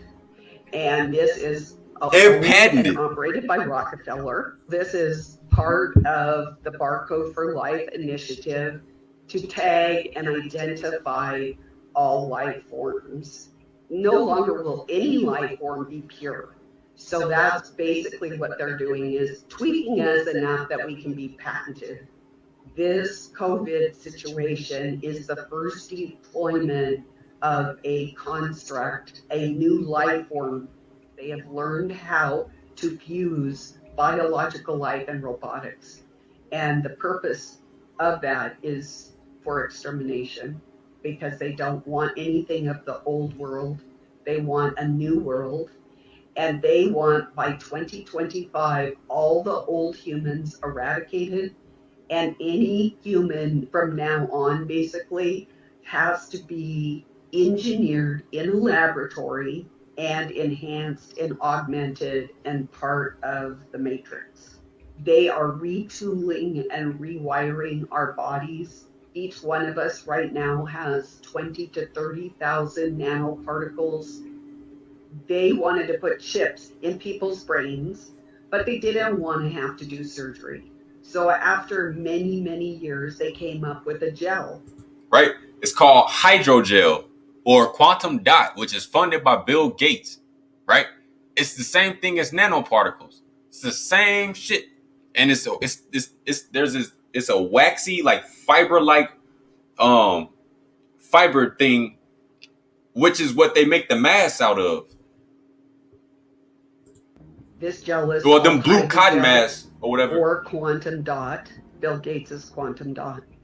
So what will happen with the vaccine is you get it injected into you, and then it assembles, it self-assembles, and then it swarms through your body, and it crosses your blood-brain barrier, and it takes over your brain. It harvests your fluids in your body, your moisture, as it grows, and it grows until we are no longer human. We are consumed. We are a node in the quantum computer, and the biological self dies because there's nothing left. The only way to avoid it is to say no to the COVID test, to the vaccination. There will be a hydrogel mask where every breath that you take, you will be breathing in these hydrogel particles. They've deployed all these synbios, nanosymbiotes into our body. They can carry a poison, and it is told, it gets its marching orders from the frequency that is being aimed at it. Like I said, with the masks, the COVID test, and the vaccine, it is critical not to take it. It's bioaccumulative, which means the more you get of it, it stays in your body and it will not go out.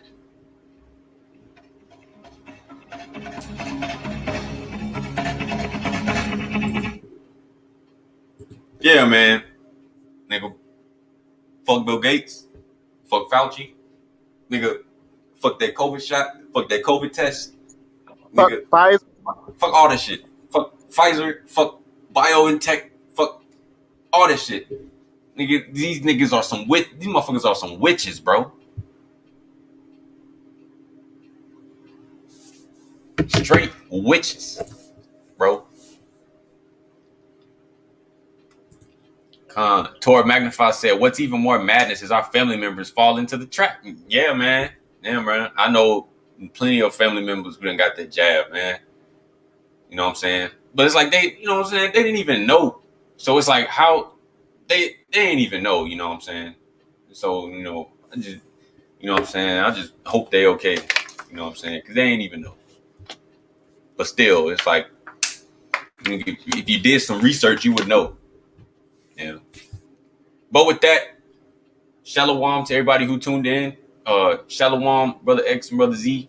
You know what I'm saying? Yahweh Akkad, Yahweh for another day, for allowing us to get together and, do a build, bring out truth amongst all the madness that we hear every single day and amongst the madness that's going on around us. You know what I'm saying? Don't be discouraged. Seek Yahweh with all your mind, your heart, and your soul. Take care of your families.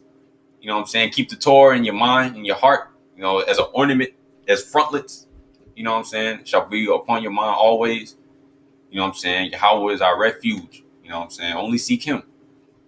And with that, I'll pass it off to the next brother.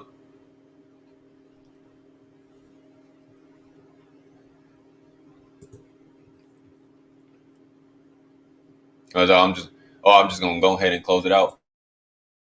All right, brother man. Shalom. Shalom, everybody. Yahweh Akkad. Shalom, shalom, it's Brother X, Yahweh Kai, shalom to the panel, shalom to the brothers. Once again, it's a good video. Thank for everybody who showed up. Thank for everybody who tuned in. And I hope just this knowledge is able to reach more than just, what I'm saying, a couple people. Hope it's able to get to the minds of our people because it's important that we actually start to wise up during these later times because as much chaos and madness that they portray with this propaganda machine. You know what I'm saying? In our everyday lives, we just don't see that. We just don't see that. So we need to start unifying and get together. That's all I can say. Con, Shalom. that's facts. All right. Shalom, y'all. Yahweh Akkad.